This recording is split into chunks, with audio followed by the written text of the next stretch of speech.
Mes chers camarades, bien le bonjour, j'espère que ça roule, que vous soyez ici en direct sur Twitch ou même en rediffusion, que ce soit sur YouTube ou en podcast, puisque on est absolument partout. Aujourd'hui, on va parler reconstitution historique.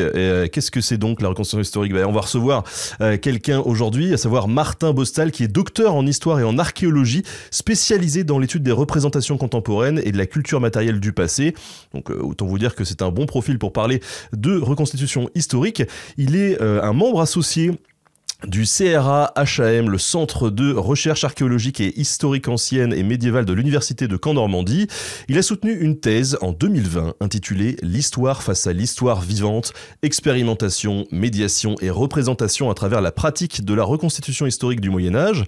Depuis, il a écrit de nombreuses publications sur ces sujets, la dernière en date étant toute récente, puisque c'est sorti le 4 octobre 2024, donc il y a 3 jours au moment où on fait ce live, et je vous invite vraiment à découvrir cet ouvrage absolument magnifique qui s'appelle Reconstitution, immersion dans une histoire vivante, voilà, qu'il a fait avec son camarade Barry.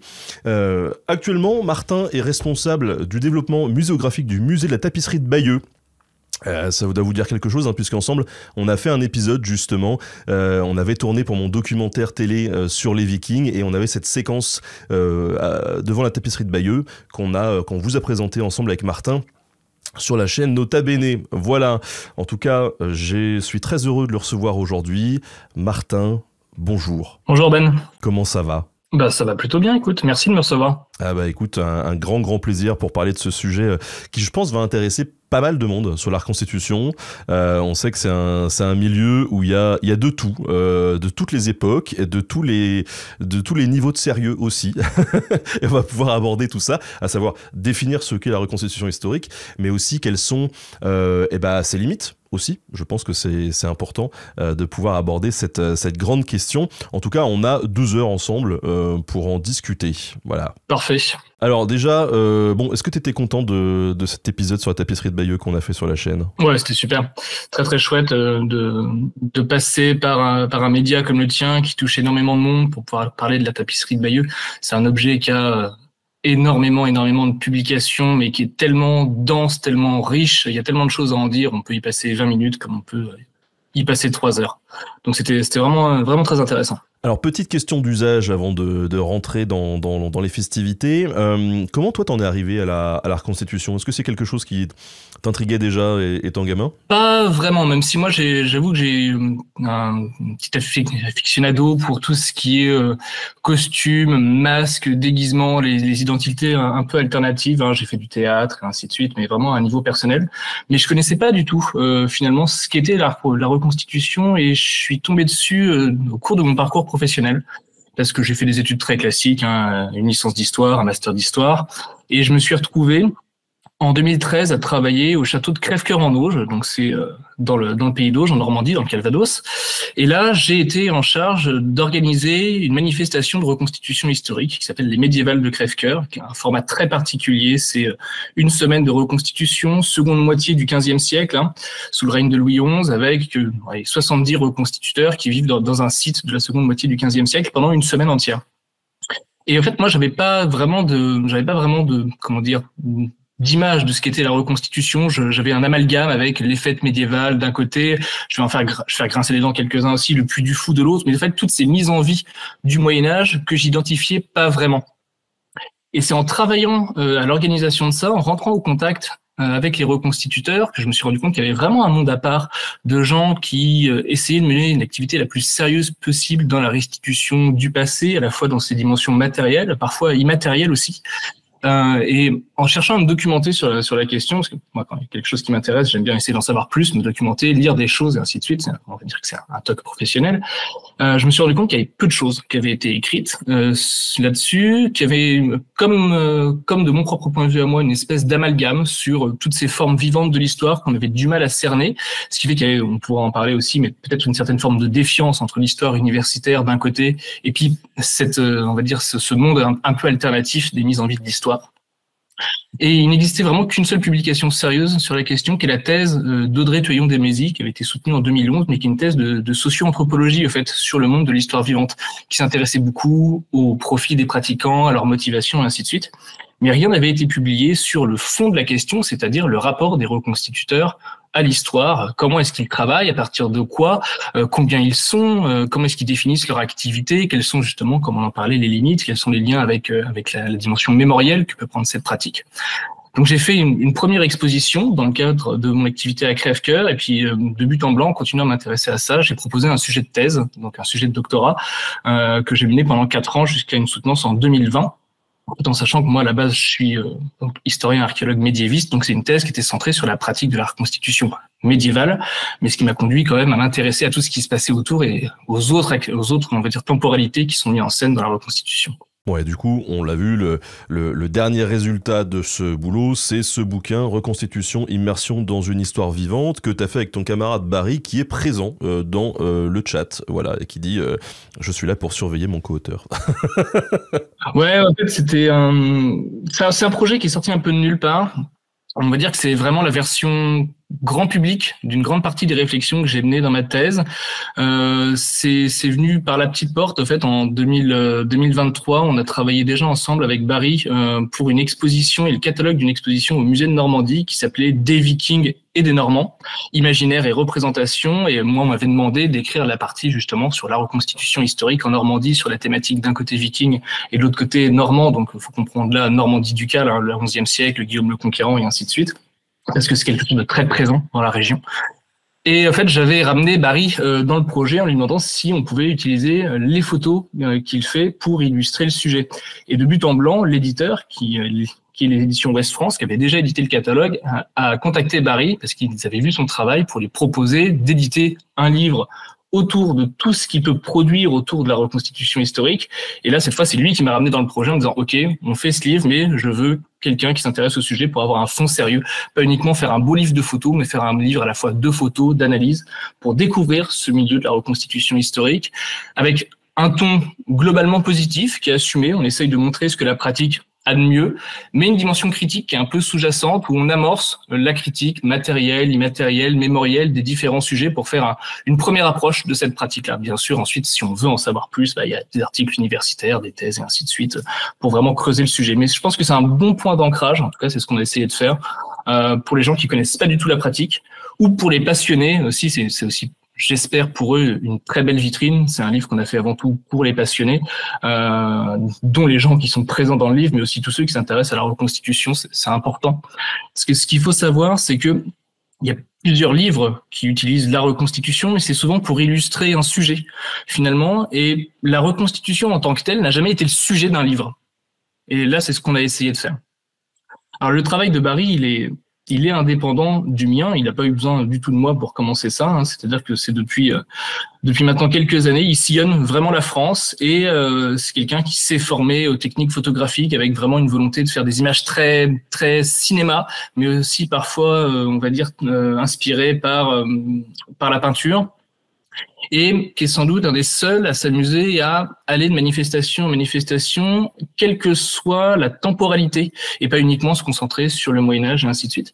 Ce qui fait que son travail, il produit une espèce d'instantané de ce à quoi ressemble la reconstitution historique aujourd'hui. Et ça va être assez précieux pour les gens qui vont s'intéresser, les chercheurs qui vont s'y intéresser dans les années à venir. Et honnêtement, moi, j'aurais aimé, quand j'ai commencé à m'intéresser à son travail, pouvoir disposer, on va dire, d'un projet comme le sien pour essayer d'avoir une vue globale de ce qu'était la reconstitution. Donc ça, c'est très précieux. Après, c'est un peu l'arbre qui masque la forêt, mais on l'a dit, c'est des codes très cinématographiques qui montrent la reconstitution dans une forme un peu idéale, avec des codes avec lesquels on est habitué à jouer quand on essaie de représenter le passé au cinéma et ainsi de suite. Donc, bien sûr, c'est une vision idéale de la reconstitution ici qui est montrée, mais ce qui ne cache pas les différentes limites qu'on peut évoquer. Oui, et puis encore une fois, l'objectif, c'est d'attirer un public large pour lui faire découvrir tout ça. Et ça marche bien, parce que honnêtement, le bouquin, il est très visuel, c'est très beau. Passons de la pommade tout de suite à Barry. Honnêtement, les photos sont géniales. Et donc, ça permet à tout à chacun de se projeter aussi, de s'imaginer, et donc de faire un premier pas dans cet univers, en fait. C'est ça. Et puis on a essayé au fur et à mesure, c'était plutôt une volonté de ma part.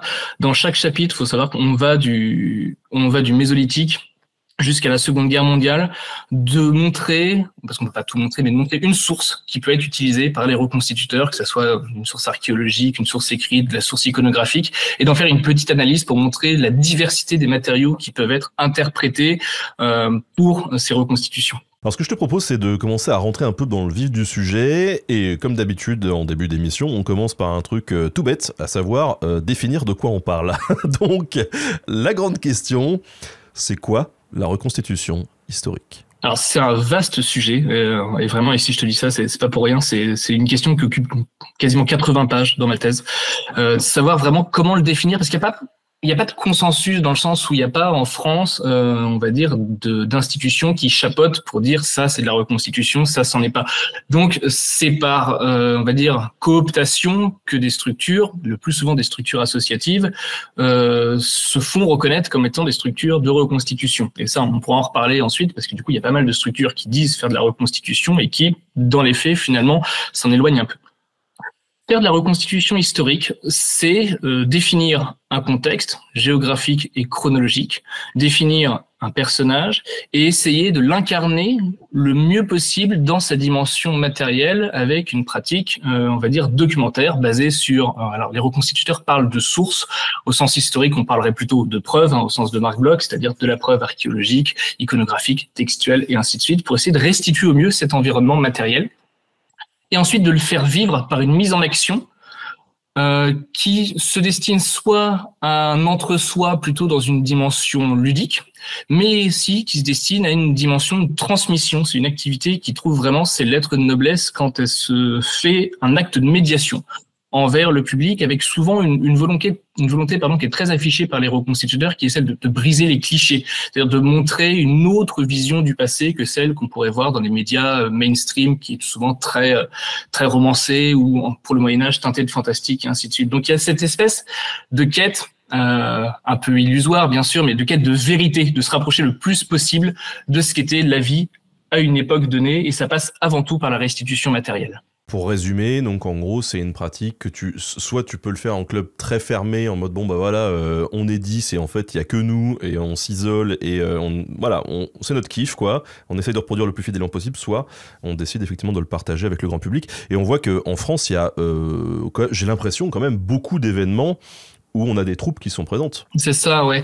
Dans le sens où c'est encore une fois, c'est une pratique avant tout vécue comme une pratique de loisir, même si on pourra en parler, il y a des professionnels, il y a des artisans et ainsi de suite, mais avant tout une pratique entre guillemets ludique, mais qui a réussi au fil des années à pu être considérée vraiment comme une espèce de loisir un peu de niche, mais vraiment comme une activité mainstream et qui a trouvé ses lettres de noblesse dans la médiation, notamment via la médiation, l'animation du patrimoine, via son activité en lien avec les musées, parfois en lien avec le monde scolaire. Et puis il n'est pas rare aujourd'hui de voir des documentaires qui utilisent des troupes de reconstitution pour justement essayer de restituer ce que pouvait être tel ou tel contexte. Oui, comme on le dit, alors il y a des exceptions sur le côté amateur ou juste pour le kiff, comme tu le disais, certains le font de manière professionnelle, ils sont rares.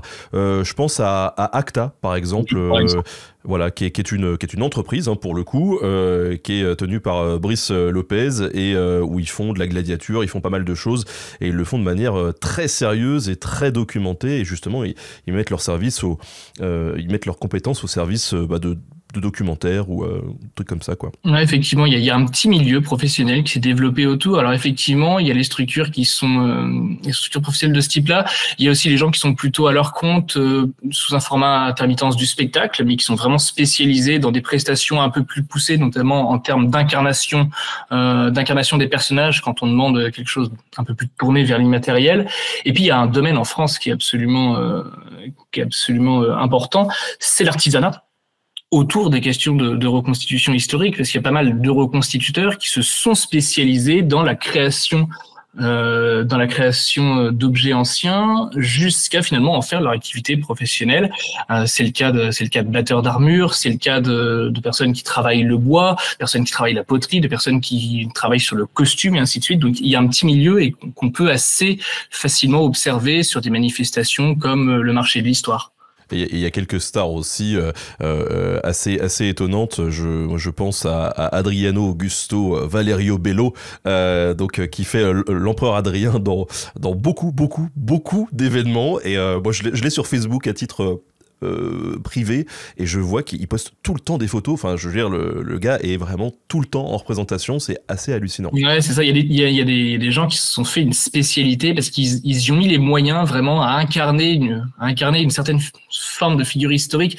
On pourrait trouver le même cas avec les gens qui incarnent Napoléon, qui sont toujours un peu les mêmes également pour la reconstitution début 19e.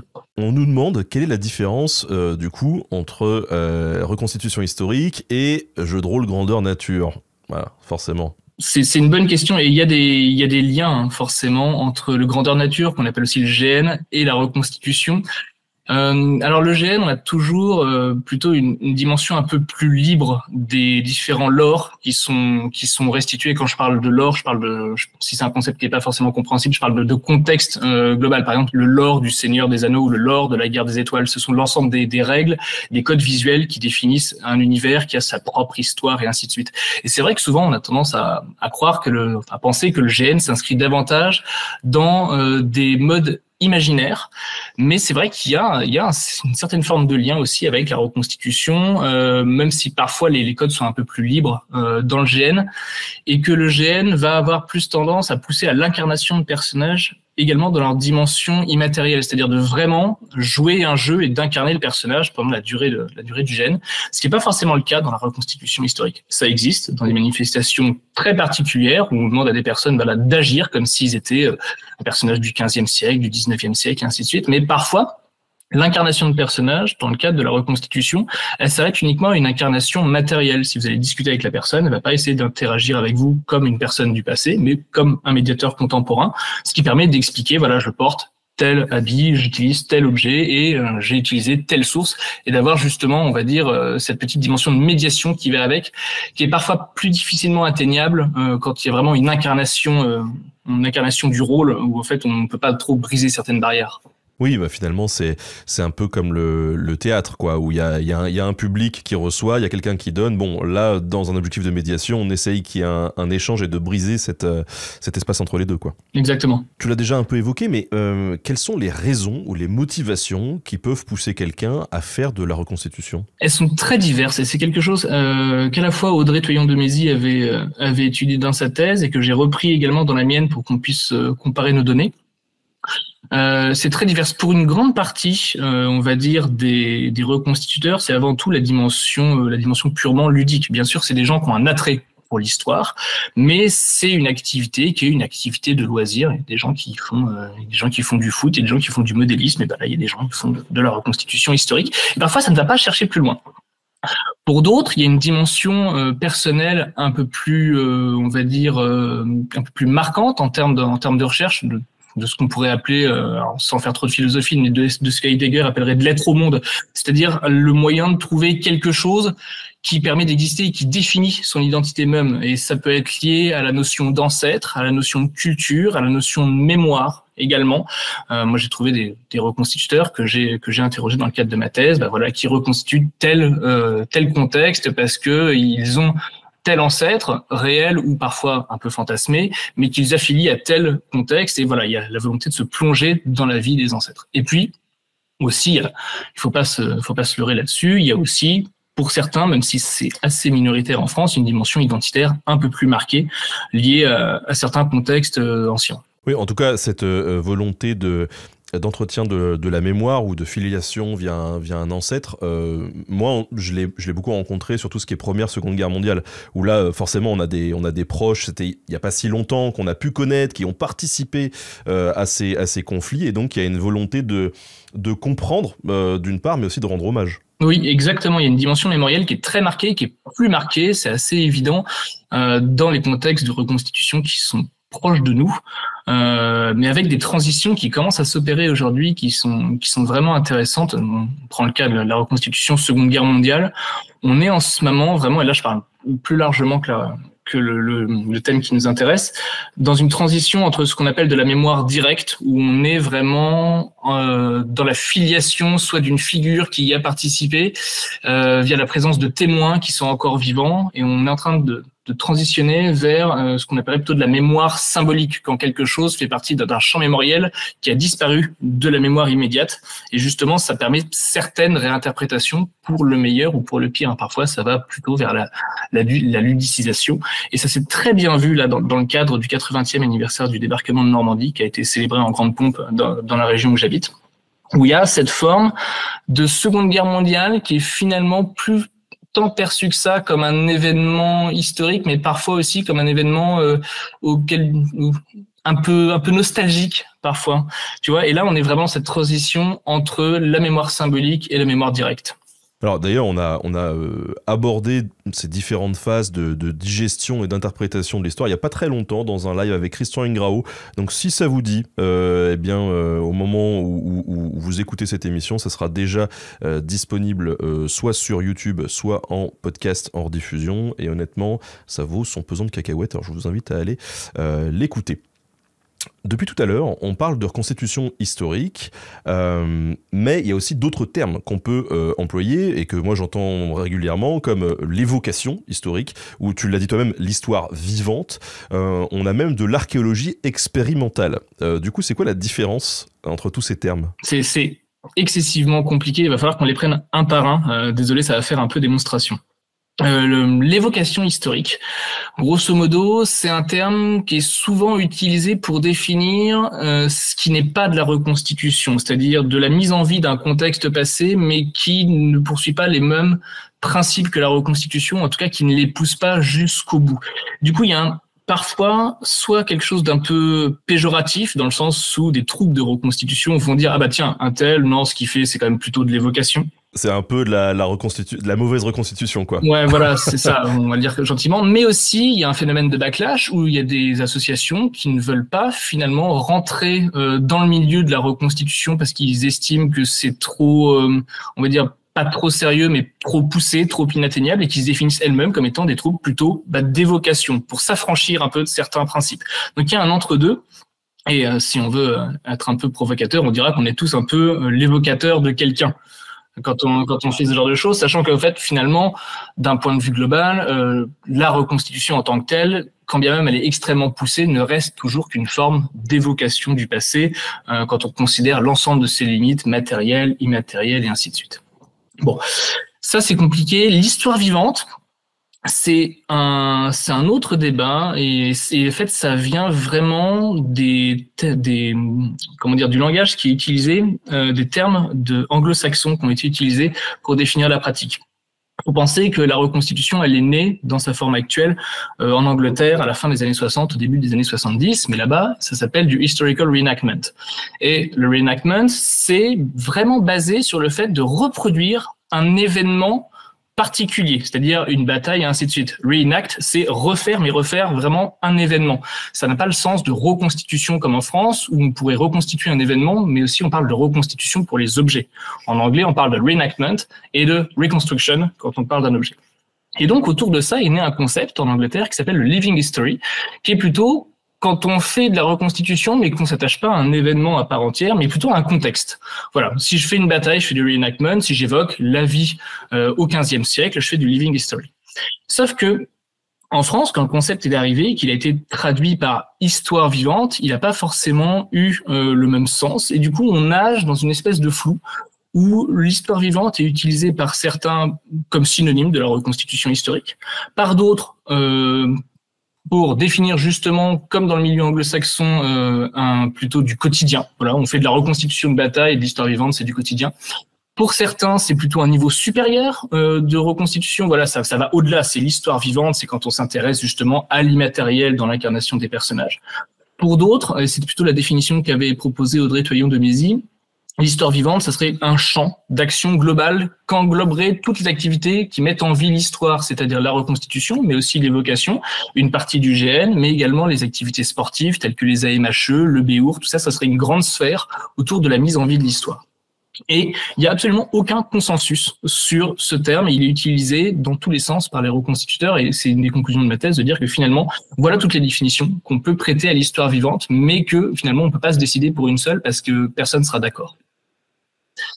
Et ensuite, la question de l'archéologie expérimentale, ça c'est très particulier. On va dire que pour une partie des reconstituteurs qui estiment que leur activité gagne un degré de sérieux, vont prétendre faire ce qu'on appelle de l'archéologie expérimentale, comme si leur pratique avait une dimension heuristique, comme si elle permettait, on va dire, de dégager des données qui permettent de vérifier ou d'infirmer certaines hypothèses.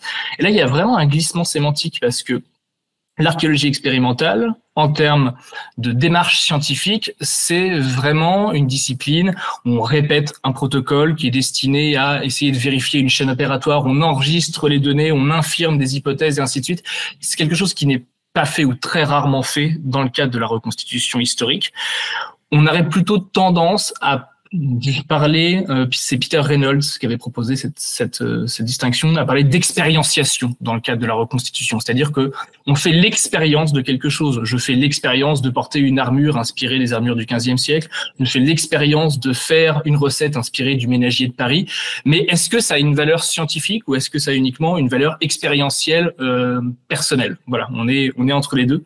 Et il faut bien être très prudent parce que le fait que certaines associations disent faire de l'archéologie expérimentale, ça participe aussi à une espèce de bisbille avec les milieux universitaires qui voient ce terme un peu dévoyé, alors que l'archéologie expérimentale, c'est vraiment quelque chose de scientifiquement sérieux, établi, contrôlé, et ainsi de suite. Et forcément, quand on s'empare de certains concepts comme ça, il faut faire attention. Oui, je vous invite à aller voir notre vidéo sur l'équipement et le combat gaulois qu'on avait fait avec un camarade qui justement a fait pas mal d'archéologie expérimentale et on voit qu'il y a un protocole très lourd qui est mis en place. On a Fabien Muller aussi avec qui on bosse régulièrement, qui lui fait de l'archéologie expérimentale sur la cuisine et pareil, c'est assez solide en termes de fond, donc je vous invite vraiment à vous intéresser à leurs travaux. Alors tu nous disais que cette reconstitution historique, elle trouve un petit peu le berceau de cette reconstitution, c'est plutôt les années 60 en Angleterre.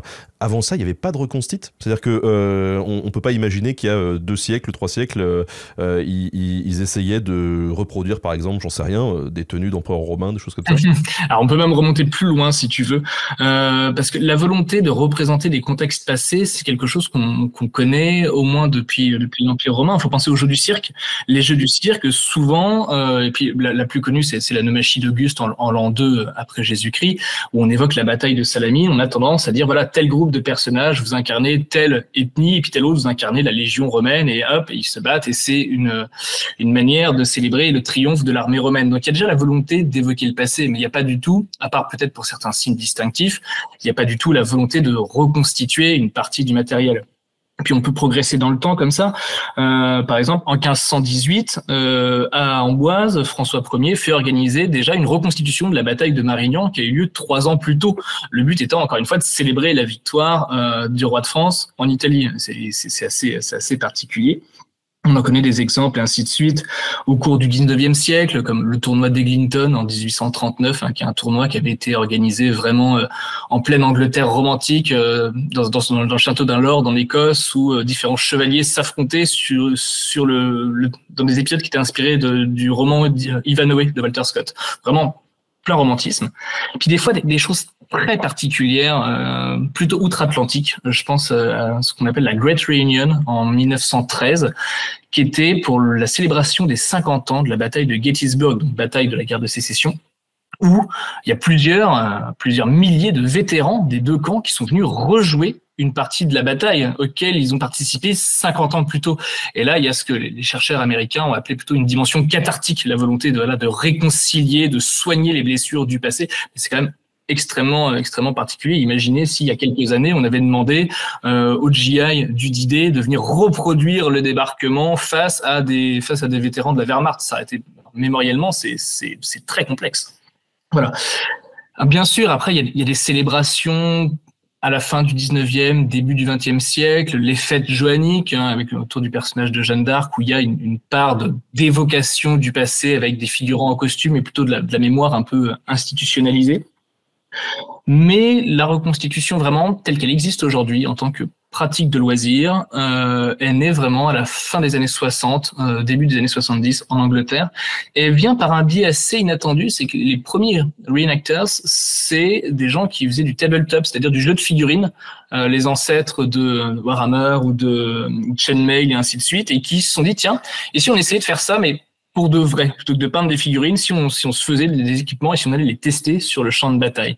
Donc voilà, c'est là que naissent les premières compagnies de reconstitution. Je vous conseille, si vous avez envie d'y jeter un œil, à un article qui doit être en ligne d'Olivier Renaudot, qui était paru en 2009, sur l'histoire de la reconstitution et tous ces développements qui est extrêmement intéressant. Et c'était déjà aussi sérieux à l'époque ou pas du tout? Le problème ici, c'est que on manque de documentation. Il y a de la documentation qui est photographique. Il y a des choses qui sont assez sérieuses. Et il y a des groupes qui, dès les années 80, je pense à un groupe très célèbre basé en Suisse qui s'appelle la Company of St. George, qui est un groupe qui se consacre à la seconde moitié du XVe siècle, plutôt période de guerre de Bourgogne, et produisaient eux-mêmes, dès les années 80-90, quelque chose qui s'appelait les Dragons, qui était une espèce de petit manuel du reconstituteur du XVe siècle, où ils s'expliquent, voilà, on a trouvé telle source basée sur telle iconographie, et ainsi de suite, il faut faire ça avec des patrons. Donc il y avait déjà la volonté de faire quelque chose de sérieux.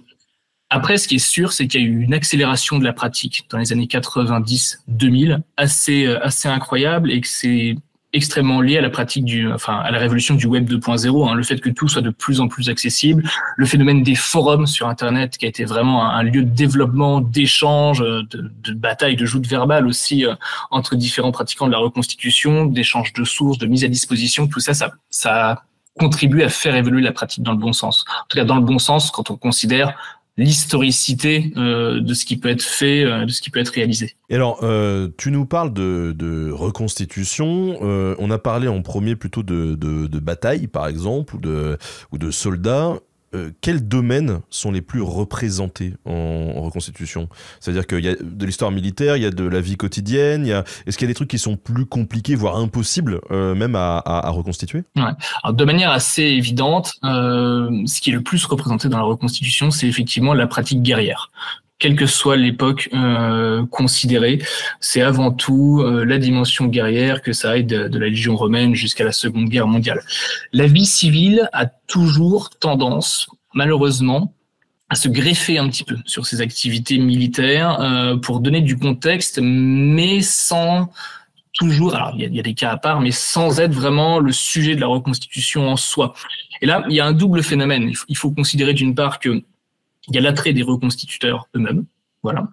Mais il y a aussi la dimension publique de l'activité qui fait qu'il y a une demande du public pour ces différentes thématiques qui poussent au développement de la reconstitution dans ce sens-là. À l'inverse, on parlait de sujets qui sont difficiles à évoquer, voire impossibles. Un des premiers qui me vient, c'est tout ce qui concerne le monde agricole. On est quand même, si je considère uniquement la pratique médiévale, dans un contexte où 90 à 95% de la population vit du travail de la terre, et c'est quelque chose qui est difficile à aborder dans le cadre de la reconstitution historique, parce qu'il faut penser les choses sur un temps long, et pas uniquement dans le cadre d'une manifestation qui dure une semaine, et puis il faut avoir les terres pour pouvoir se permettre de tester différents outils, différentes techniques, par exemple de labour, de semaille, et ainsi de suite. Il n'y a pas forcément les cadres de développement pour ces activités. Il y a eu des initiatives, moi j'en ai eu vent, mais qui malheureusement ont pas été au bout. Alors peut-être qu'il y en a qui existent et que je ne connais pas, mais c'est vrai que c'est compliqué parce que ça demande du pognon en fait pour pour développer le truc sur plusieurs années, quoi. Comme tu le dis, ça demande de l'investissement, ça demande des terres, ça demande un suivi et ça demande finalement une gestion au quotidien. On ne peut pas se permettre de travailler son champ uniquement 2 semaines dans l'année et puis ensuite de le laisser. Voilà. Donc ça c'est difficile vraiment à aborder. Et puis il y a un autre domaine qui m'intéresse particulièrement, encore une fois, parce que je l'ai vu dans le cadre de la reconstitution médiévale, c'est le domaine de la spiritualité. Encore une fois, on est dans un monde où la question de l'athéisme ne se pose pas vraiment, en tout cas jusqu'à ce qu'on arrive à la toute fin du Moyen-Âge, et qui est quelque chose d'extrêmement complexe à restituer, le contexte de croyances, d'habitudes, de culture religieuse de cette période, ce qui fait que un peu trop souvent peut-être dans la reconstitution, quand quelqu'un incarne un membre du clergé, on a plutôt tendance à le tourner en dérision et en faire une image un peu de clercs ventripotents, peut-être parfois un peu vicelards et ainsi de suite, et à tourner cette image-là en dérision plutôt que d'essayer de restituer vraiment ce qu'était le contexte religieux de l'époque, parce que c'est finalement assez inatteignable. Et là encore, je parle de religion chrétienne, mais les choses sont peut-être encore plus complexes quand on parle de religion plus ancienne, notamment tout ce qui touche au paganisme, parce que c'est des croyances qui aujourd'hui sont pas pollué, mais l'image qu'on en a, c'est une forme de bricolage entre les croyances New Age, entre le panthéisme du XVIe, XVIIe siècle et ainsi de suite. Donc c'est très compliqué de se projeter dans ces systèmes de croyances anciens. Ouais, c'est souvent la foire au n'importe quoi. Est-ce que, parce que dans le discours que tu as depuis le début, on peut lire entre les lignes que ça a l'air d'être un univers, la reconstitution historique, qui peut être assez compliqué, quoi. C'est-à-dire que tu le disais tout à l'heure, c'est tes mots, on est tous un petit peu l'évocateur d'un autre. Donc il y a des niveaux, ça se juge beaucoup en fait dans ce milieu. Parce que par exemple moi j'ai ressenti ça avec deux autres univers. D'ailleurs, ça serait intéressant d'avoir ton avis là-dessus, est-ce que c'est de la reconstitution ou pas, mais entre le Béour et les AMHE. Alors le Béour, hein, pour ceux qui nous suivent et qui ne savent pas ce que c'est en gros des gars qui se mettent en armure dans des rings et dans des lices et qui se tapent sur la tronche. Voilà. Et souvent, c'est des armures à peu près histo sur une période de 50 années, et ensuite le Béour, il y a une vague filiation historique, et bon, en fait c'est surtout un prétexte pour se taper. Et les AMHE, c'est les arts martiaux historiques européens, où là on a plutôt des types qui ouvrent des bouquins, des traités de maîtres d'armes ou ce genre de choses, qui étudient le geste, qui étudient la faisabilité des gestes en fait en combat en se basant sur des sources, et donc ça se rapproche un peu plus d'un truc universitaire, mais du coup ils vont se battre plutôt en jogging, avec des répliques pour pas se faire mal, ou trop mal. Et il y en a deux qui se battent et un troisième qui tient le bouquin et qui dit « Ah non, là c'était pas ce geste-là ». En gros, je résume très très très grossièrement les deux disciplines, mais ça se juge beaucoup l'un et l'autre en disant les AMHE ils font « Ah mais le Béour c'est n'importe quoi, ils font pas du vrai combat ». Le Béour dit « Ah bah regardez, les autres ils sont en jogging, c'est n'importe quoi ». Et dans la reconstitution, c'est un peu ça aussi. Bah oui, il y a une émulation qui est très forte. Il s'agit toujours d'essayer de faire proposer autre chose, proposer quelque chose de différent, de plus avancé, et parfois également la volonté de se distinguer en adaptant son matériel, mais qui pousse à s'éloigner aussi d'une forme d'historicité quand on va trop dans la personnalisation. Sur ce que tu disais à propos des AMHE et du Béour, on est vraiment sur deux spectres opposés d'une pratique sportive en lien avec l'histoire. D'un côté des AMHE, une pratique qui se définit elle-même comme sportive, mais aussi culturelle, et tu l'as très bien dit, qui est née plutôt dans le milieu des universités, où il y a cette volonté de revenir à certains traités d'escrime, des traités d'escrime civils de la fin du Moyen-Âge, hein, je pense au Furet des Libéri, au Taloffer et ainsi de suite, avec d'essayer de retrouver le geste martial. Tu as raison, ça se pratique plutôt avec des simulateurs dans le contexte de gymnase, mais il y a quand même des ponts avec la reconstitution, avec des associations de reconstituts qui font des AMHE et qui mettent en pratique ce qu'ils font en AMHE avec leur matériel de reconstitution derrière. Donc là, il y a des ponts qui se créent. Et ce qui concerne le Béour, en fait, là, c'est vraiment un milieu très compliqué. Là, on est davantage sur un sport qui est plutôt venu d'Europe de l'Est, avec une place assez large faite à la violence un peu spectaculaire, des armures qui obéissent plutôt à des contraintes de sécurité, donc pas forcément à des contraintes de restitution matérielle, en tout cas une inspiration esthétique, mais des armures plutôt en titane et ainsi de suite parfois. Et c'est un milieu qui est assez mal connu parce que finalement personne s'y est intéressé du point de vue universitaire, et ça serait bon qu'un jour quelqu'un s'empare du sujet et produise une étude sur le Béour, quels sont le profil des pratiquants, quelles sont leurs motivations, quelles sont les réalités justement de ce milieu-là. Moi, c'est un milieu dont j'ignore à peu près tout, à part ce que j'en vois de l'extérieur et ce que je peux comparer avec la reconstitution. Il faudrait que quelqu'un s'empare vraiment du sujet. Il y a très peu de pratiquants encore de Béour en France, et c'est pas encore très très développé. Et c'est vrai qu'en Europe de l'Est, eux, ils ont carrément des équipes professionnelles qui sont tenues par des milliardaires qui envoient les gars sur des rings pour le spectacle. En tout cas, alors j'ai envie d'apporter une précision aussi, c'est que sur les AMHE en eux-mêmes, qui est un milieu, comme la reconstitution est un milieu aussi, là-dedans, il y a des niveaux de sérieux aussi. C'est-à-dire que moi, de ce que j'ai compris en travaillant un petit peu avec des acteurs des AMHE, il y a des périodes qui sont plus faciles que d'autres à étudier et à reproduire. Notamment, on parlait à un moment donné d'arts martiaux vikings, la lutte, la fameuse Glima, Le problème étant qu'a priori, ça repose pas tant sur beaucoup de sources histo, mais plus sur une espèce de transmission orale, comme les vieux maîtres qui font des arts martiaux et qui enseignent à leurs disciples de génération en génération, quoi. Exactement, ouais. C'est sûr que les AMHE sont plutôt nés autour de l'interprétation des différents traités dont je parlais, qui couvrent plutôt la fin du XIVe et puis le XVe siècle. Dès qu'on va dans des périodes un peu plus reculées et qu'on n'a pas finalement de traces écrites du geste qu'on est censé essayer de reproduire, on se retrouve dans une forme d'expérientiation, encore une fois, à partir de la restitution du matériel pour essayer d'interpréter quels pouvaient être les mouvements.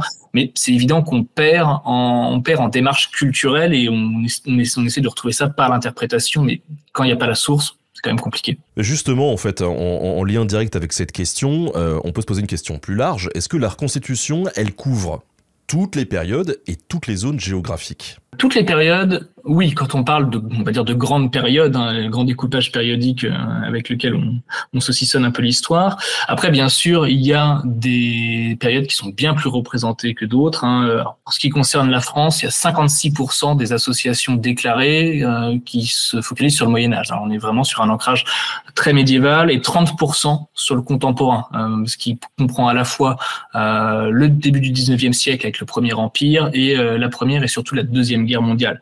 Et si on compare ça avec le reste des chiffres, j'avais trouvé uniquement 6% pour la période antique et seulement 7% pour la période moderne. Donc on a vraiment deux parents riches et deux parents pauvres de la reconstitution en France.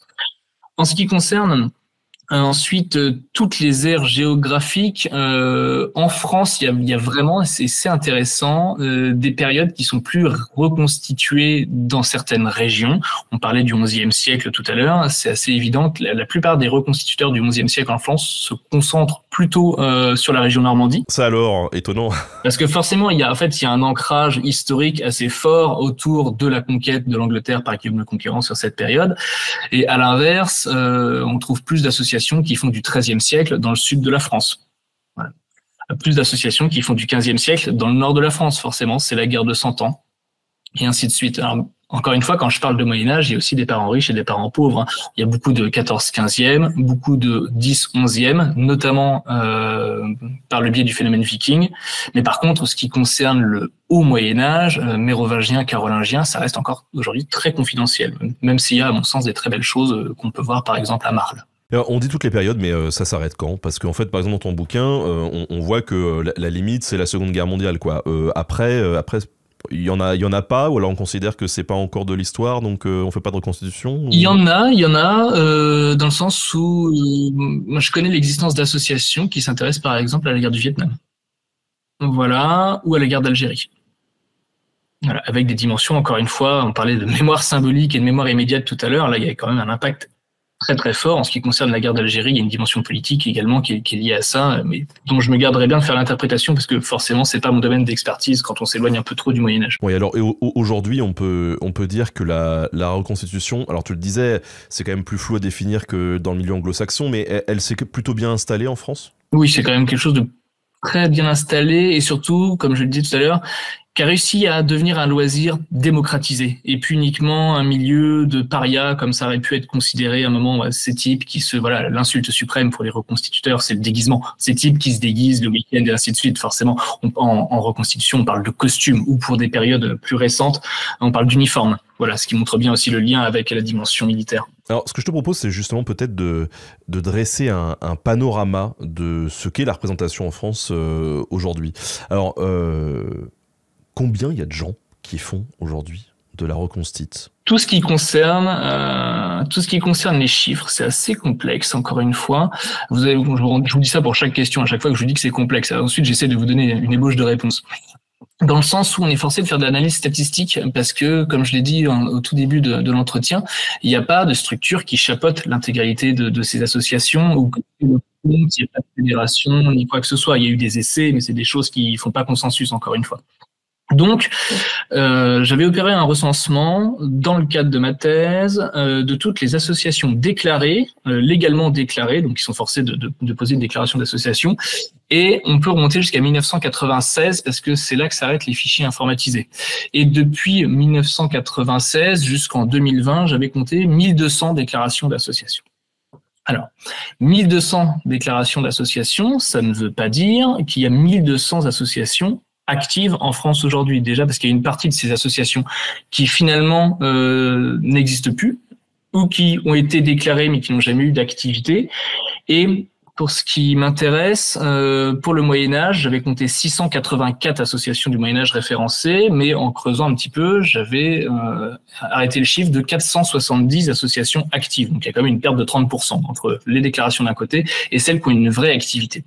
Et ensuite, la question est de savoir, dans ces 470 associations, pour le Moyen-Âge uniquement, lesquelles vraiment se rattachent au principe de la reconstitution et les respectent, et lesquelles déclarent dans leur objet de déclaration faire de la reconstitution historique, mais finalement, dans les faits, font plutôt ce que certains vont appeler de l'évocation, ce que moi je vais plutôt appeler du médiéval fantastique, et ont utilisé le terme de reconstitution comme on utiliserait n'importe quel terme dans leur déclaration. Donc ça, c'est assez complexe.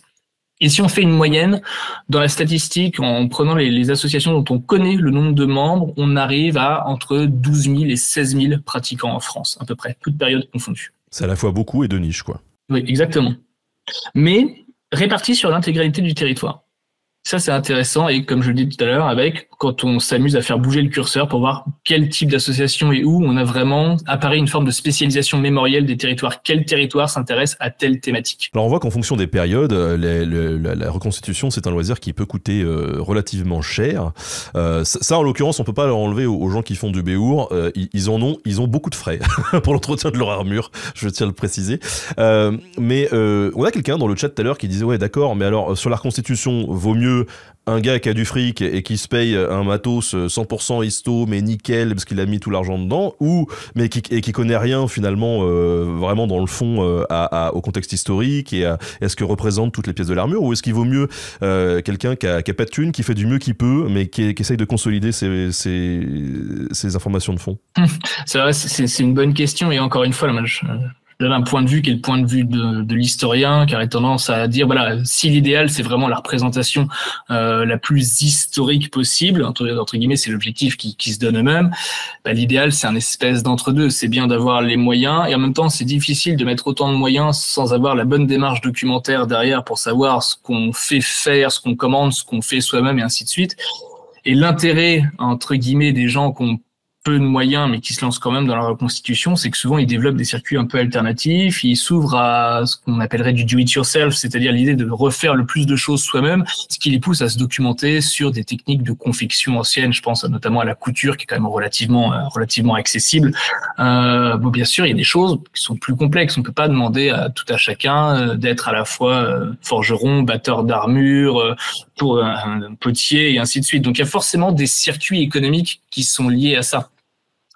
Mais, encore une fois, il y a des choses qui sont difficiles à reconstituer, même pour qui aurait tout le budget du monde. Et là, on pense aux personnages les plus importants. Quelqu'un qui s'amuse à restituer, pour un sujet qui m'intéresse, par exemple le duc de Normandie, bah, c'est difficile d'avoir quelqu'un qui fait, par exemple, un Guillaume le Conquérant, parce que on imagine mal quelle pouvait être vraiment le niveau de richesse de ce type de personnage, et ça va avec un entourage, c'est-à-dire que pour restituer ce que pouvait être le duc de Normandie au XIe siècle, il faudrait bien sûr quelqu'un qui fait le duc, mais il faudrait 200 personnes derrière pour faire ses suivants, sa suite, ses fidèles, et ainsi de suite. Et ça, c'est quelque chose qui est plus difficilement faisable, même s'il y a des très belles choses qui sont faites, mais avec des projets associatifs vraiment autour de grandes figures. Je pense plutôt au XVe siècle, avec des gens qui s'amusent à faire le duc d'Orléans, pour citer quelqu'un que je connais bien et qu'on voit dans le livre. Et même des gens qui sont extrêmement impliqués. Je parlais tout à l'heure de Valerio Bello, qui fait l'empereur Adrien. On le voit au quotidien, le gars, il maîtrise la forge, il maîtrise la couture, il maîtrise beaucoup de formes d'artisanat pour être au plus proche et tenter les trucs et faire. Il a du do-it-yourself aussi dans sa manière d'approcher les choses. On nous pose là, il y a quelqu'un qui dit zéro investissement sur la reconstitution de sportifs grecs. Voilà. On nous pose la question de Guédelon. Est-ce que c'est de la reconstitution pour toi? C'est un vaste sujet. Est-ce que Guédelon est de la reconstitution ou non? Il y a une grande part des principes de la reconstitution qui sont appliqués à Guédelon, mais moi je vais te dire tout de suite, pour botter un petit peu en touche, ici il y a un sujet sur lequel je ne me suis pas intéressé dans le cadre de ma thèse, c'est la restitution architecturale. parce que c'est quelque chose de très spécifique et moi je suis pas archéologue du bâti et il faut vraiment avoir entre guillemets le bon savoir pour pouvoir analyser ça. C'est-à-dire que quand on s'amuse à étudier toute représentation du passé, que ça soit pour ma part à travers la reconstitution, mais pour les gens qui travaillent sur d'autres médias, sur le cinéma, les jeux vidéo et ainsi de suite, ils font un fond, ils font une espèce de background de connaissances sur l'ensemble de ce qui est représenté, parce que sinon on ne peut pas analyser la déformation de ce qu'on pense être la réalité par rapport aux médias tels qu'ils le représentent. Et vraiment, il y a un sujet en France autour de la restitution du bâti, que ça soit autour de l'exemple de Guédelon, mais autour du village de Pont-Croix, autour de Samara, autour de Marle et ainsi de suite, qui mériterait encore une fois une analyse à part de quelqu'un qui a toutes les clés pour le comprendre, ce que je ne prétends pas être. Et si ça vous intéresse d'en savoir plus sur Guédelon, qui est donc un château fort qui a été reconstruit, enfin construit tout court à notre époque, ça fait 20 ans que ça dure, ou 30 ans je sais plus, par des gens qui se sont dit on va tenter de faire un château comme à l'époque, avec les méthodes de l'époque, et ben on avait reçu un camarade justement de l'équipe qui et c'est dispo en podcast sur YouTube absolument partout, donc vous pouvez aller checker cet entretien là. Alors on parlait tout à l'heure des événements dans lesquels on peut voir un petit peu de reconstitution. Est-ce que tu as une idée précise, même peut-être en termes de pourcentage, ou voilà, de là où est-ce qu'on peut voir des troupes de reconstitution en fait? C'est plutôt en festival, plutôt sur des événements qui sont vraiment dédiés? Est-ce que c'est des événements mixtes? C'est un peu de tout, au fait, dans le sens où la reconstitution, elle se donne à voir via les événements les plus spectaculaires, c'est bien évidemment les reconstitutions de bataille, mais qui, paradoxalement, sont pas forcément les plus cohérents en termes d'historicité, parce que, bien évidemment, on peut pas tuer le type qui est en face de vous. C'est-à-dire que quand vous faites de la reconstitution de cuisine, vous pouvez vraiment réaliser la recette. Quand vous faites de la reconstitution de bataille, ça s'arrête quand même, outre le geste martial et ainsi de suite, si tant est qu'on puisse l'appliquer, qui s'arrête quand même à la barrière du but ici. Ensuite, il y a les manifestations qui se sont spécialisées autour de l'histoire vivante pour se détacher des fêtes médiévales. Et là, on est vraiment que sur des manifestations d'histoire vivante. Je pense par exemple au médiéval de Crèvecœur en Auge, au festival d'histoire vivante de Marle, et ainsi de suite, qui communiquent vraiment sur cette dimension histoire vivante. Mais la reconstitution aujourd'hui, elle se donne encore à voir dans le cadre des fêtes médiévales qui ont été un de ces foyers de développement dans les années 80, 90 et ainsi de suite. Et c'est pour ça que l'amalgame, il est encore facilement fait parce qu'il y a des associations qui, par habitude, on va dire par devoir économique et ainsi de suite, parce qu'il faut faire vivre ces associations, fréquentent encore les fêtes médiévales de diverses qualités, puisque là il n'y a pas de jugement, mais ce qui contribue encore une fois à troubler la frontière entre parfois des structures qui font plutôt du médiéval fantastique et d'autres qui font, qui essayent en tout cas de faire de la restitution sérieuse, mais qui se donnent à voir sur les mêmes endroits. Et ensuite, les deux autres formats, ça serait un format auquel n'est pas convié le public qui s'appelle des off, c'est-à-dire vraiment des manifestations de reconstitution qui sont un entre-soi, entre reconstituteurs, avec des camps basés soit autour de restitution vraiment de certains contextes, soit autour de partage, autour de différentes thématiques artisanales et ainsi de suite. Et puis finalement, à mon sens, là où la restitution elle est le plus cohérente, c'est quand elle se déroule un peu loin du cadre du patrimoine, dans des animations pédagogiques, parfois même dans des cadres complètement contemporains, parce que là, on se retrouve à se débarrasser un peu de l'entourage imaginaire autour, en tout cas, du Moyen-Âge, pour ce qui me concerne, et à vraiment faire passer la reconstitution pour une pratique de médiation. On peut plus facilement, et ça je l'avais analysé dans le cadre de ma thèse, la réceptivité du public à l'information transmise, elle est plus importante quand la restitution elle se place dans un cadre complètement contemporain et où le reconstituteur est vraiment assimilé à un médiateur. Comme un musée, par exemple? Dans un musée, exactement, c'est là que j'en viens.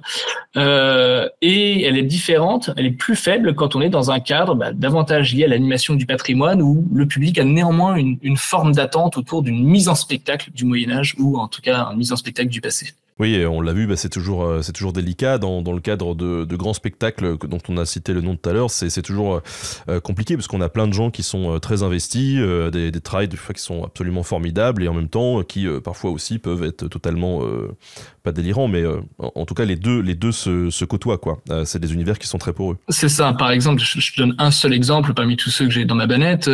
J'avais fait un terrain d'observation au château du Haut-Königsbourg où était placée la compagnie de Saint-Georges, donc vraiment une association associations de reconstitution très qualitatives dans le haut du panier vraiment du XVe siècle. Et en analysant vraiment les attentes du public, il y avait des déçus parmi le public parce qu'on disait voilà, on comprend pas où sont les catapultes, où sont les princesses, où on voulait voir des gens tomber des remparts et ainsi de suite. Donc un imaginaire très lié plutôt à une espèce de parc d'animation médiévale plutôt qu'à la proposition qui était celle de la reconstitution derrière. Alors depuis tout à l'heure, on parle essentiellement de la France, mais tu nous disais que dans les pays anglo-saxons, notamment, c'était aussi bien développé. Alors qu'en est-il à l'étranger de cette reconstitution historique ? Alors c'est pareil, moi j'ai des pendants dans chaque pays qui étudient la pratique chez eux. Alors c'est plus ou moins avancé. Alors, grosso modo, pour ce qui va concerner la façade ouest de l'Europe, on est un peu quand même dans les mêmes thématiques, hein. C'est-à-dire, on est très lié, le milieu français, il est très lié avec ce qui peut se passer en Angleterre. Il y a des choses un peu plus complexes en termes d'utilisation mémorielle en Europe de l'Est, notamment pour l'utilisation mémorielle du Moyen-Âge, avec des milieux qui, en tout cas, sont réputés, ou en tout cas, l'alerte a été mise dessus par certains collègues, plutôt noyautés par certaines idéologies d'extrême droite. C'est pas valable pour tous les pratiquants, mais c'est le cas. Et ensuite, forcément, il y a des spécialisations autour de certains événements. Plus on s'éloigne, plus la reconstitution est différente. La reconstitution du Moyen-Âge féodal au Japon est très, très vivace, par exemple, parce que forcément, on peut parler de samouraï, hein, je pense que tu en connais un rayon maintenant. Voilà. Et si on va chercher de l'autre côté du Pacifique, et qu'on s'intéresse à ce qui se passe plutôt aux États-Unis, il y a des phénomènes extrêmement puissants, extrêmement vivaces autour de l'histoire de la jeune nation américaine et notamment de la guerre de sécession. Voilà, les Américains ont toujours, je pense, aujourd'hui le record de la plus grande manifestation de reconstitution pour les 150 ans de la bataille de Gettysburg. C'était en 2013 et ils étaient 16 000 sur le champ de bataille. Ah, c'est énorme.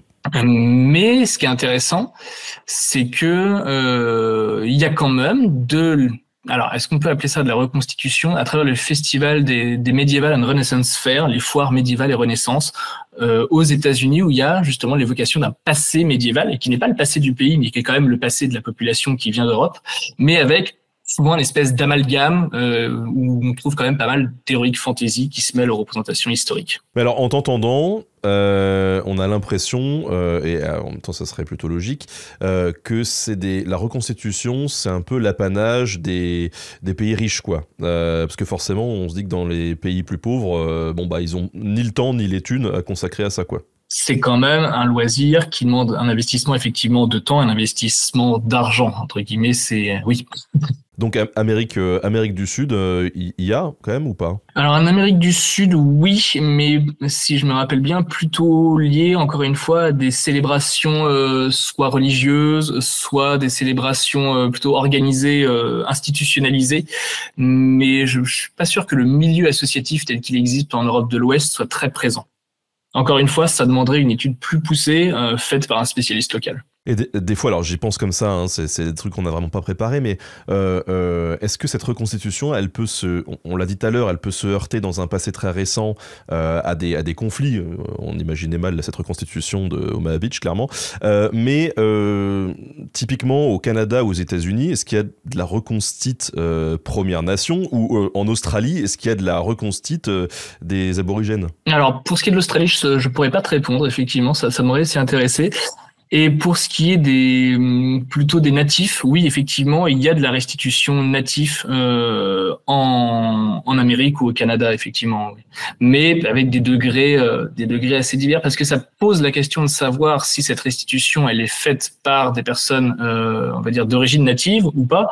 Auquel cas, il y a une forme, on va dire d'accaparation culturelle qui est assez problématique. Et je repense à quelque chose là-dessus, une anecdote, c'est que Barry, il y a pas longtemps, a consacré une série de photographies justement à plutôt de la guerre d'indépendance, américaine, où étaient figurés des Amérindiens mais joués par des Français. Et la question s'est posée, voilà, ces photos, est-ce qu'on est dans de la récupération culturelle ou pas? Et je me rappelle qu'il a eu des commentaires un petit peu salés sur la question. Mais forcément, ça pose la question. Ça reste un loisir.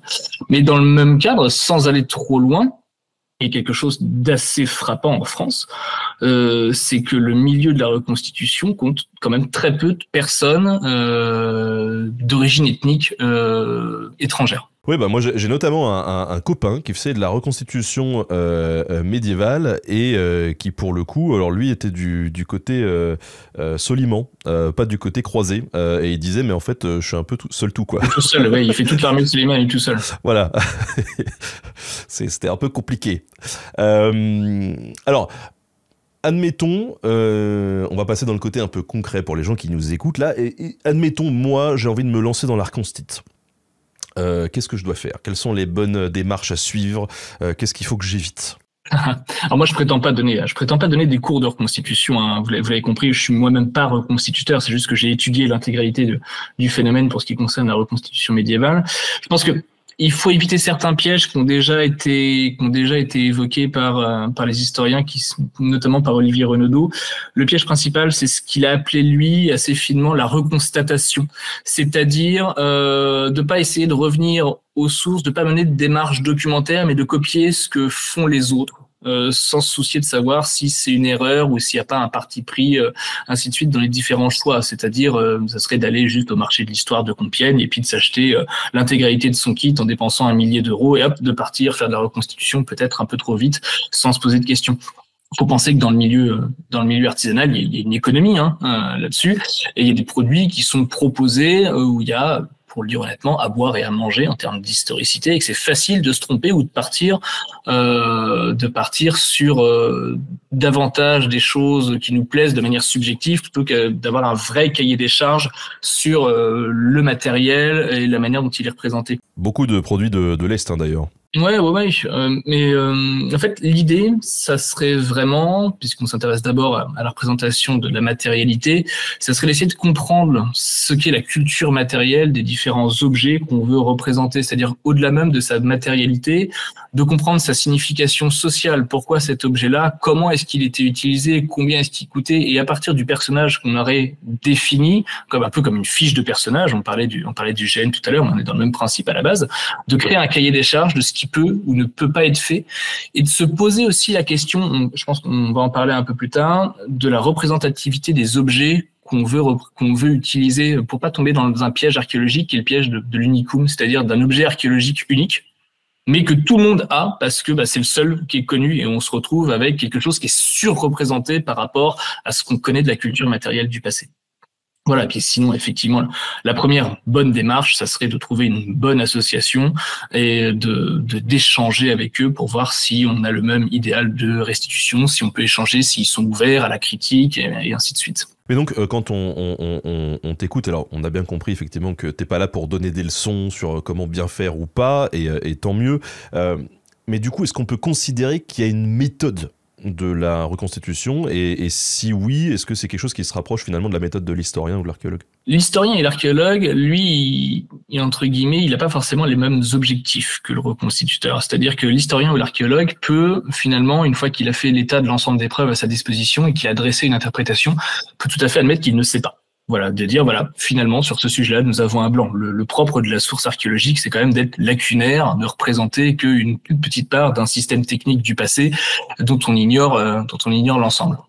Le reconstituteur, lui, le piège, c'est qu'il doit aller jusqu'à la concrétisation de quelque chose, parce que sinon, finalement, il se retrouve juste avec un objet qui est à peu près sourcé, et puis le reste, ce n'est que de l'interprétation.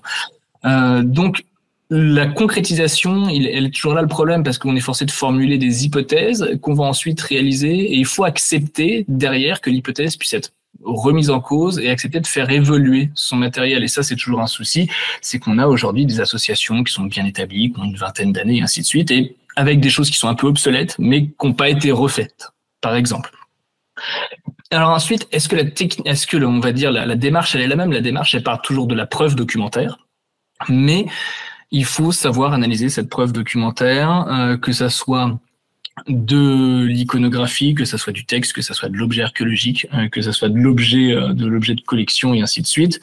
Et on va dire que le métier de l'historien, ça va être d'éduquer la subjectivité qu'on peut prêter à ces différentes sources. Parce que dans le métier de l'historien, tel que définissait Marc Bloch, il y a toujours une part de subjectivité. Okay, on est toujours nous-mêmes en train de faire finalement une espèce de reconstitution mentale pour essayer d'essayer de placer les choses dans leur contexte historique, mais il faut pas aller trop loin non plus. Et cette éducation-là, en fait, elle s'apprend à travers la critique des sources. Voilà. Pourquoi les choses sont représentées comme ça?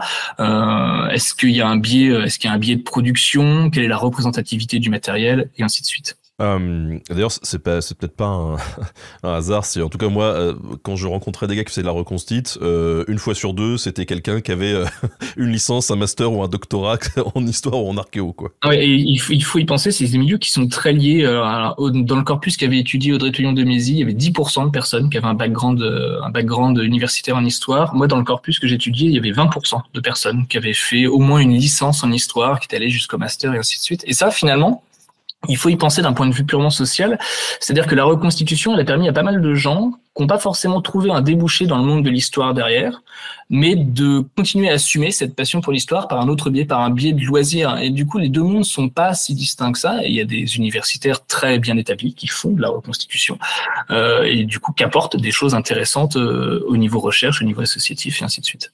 Ouais, moi je te dis 50%, mais j'ai vécu à Marseille, donc voilà.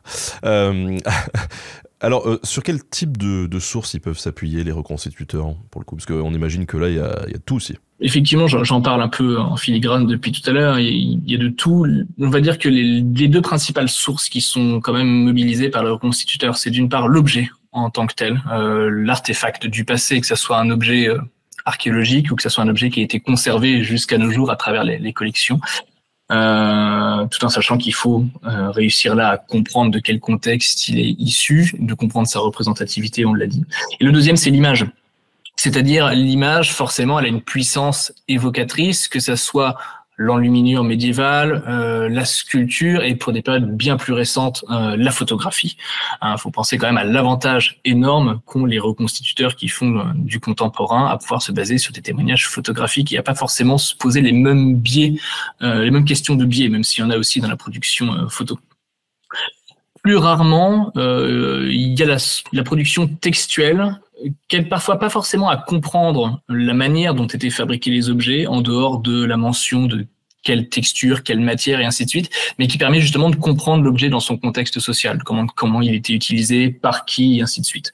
Voilà, et c'est finalement pas un amalgame, mais un croisement entre ces différentes sources, entre ces différentes preuves, qui permet de formuler des hypothèses allant jusqu'à la restitution. Sachant que là, encore une fois, on peut avoir différentes typologies d'objets de reconstitution, entre l'objet qui est vraiment une copie qu'on essaie de voir la plus fidèle d'un objet archéologique, celle qui est uniquement inspirée d'un témoignage iconographique, et puis celle à l'inverse qui s'appuie sur une source textuelle, mais finalement on n'a pas ni d'image ni d'objet réel qui correspond, et on rentre vraiment dans le domaine de l'interprétation.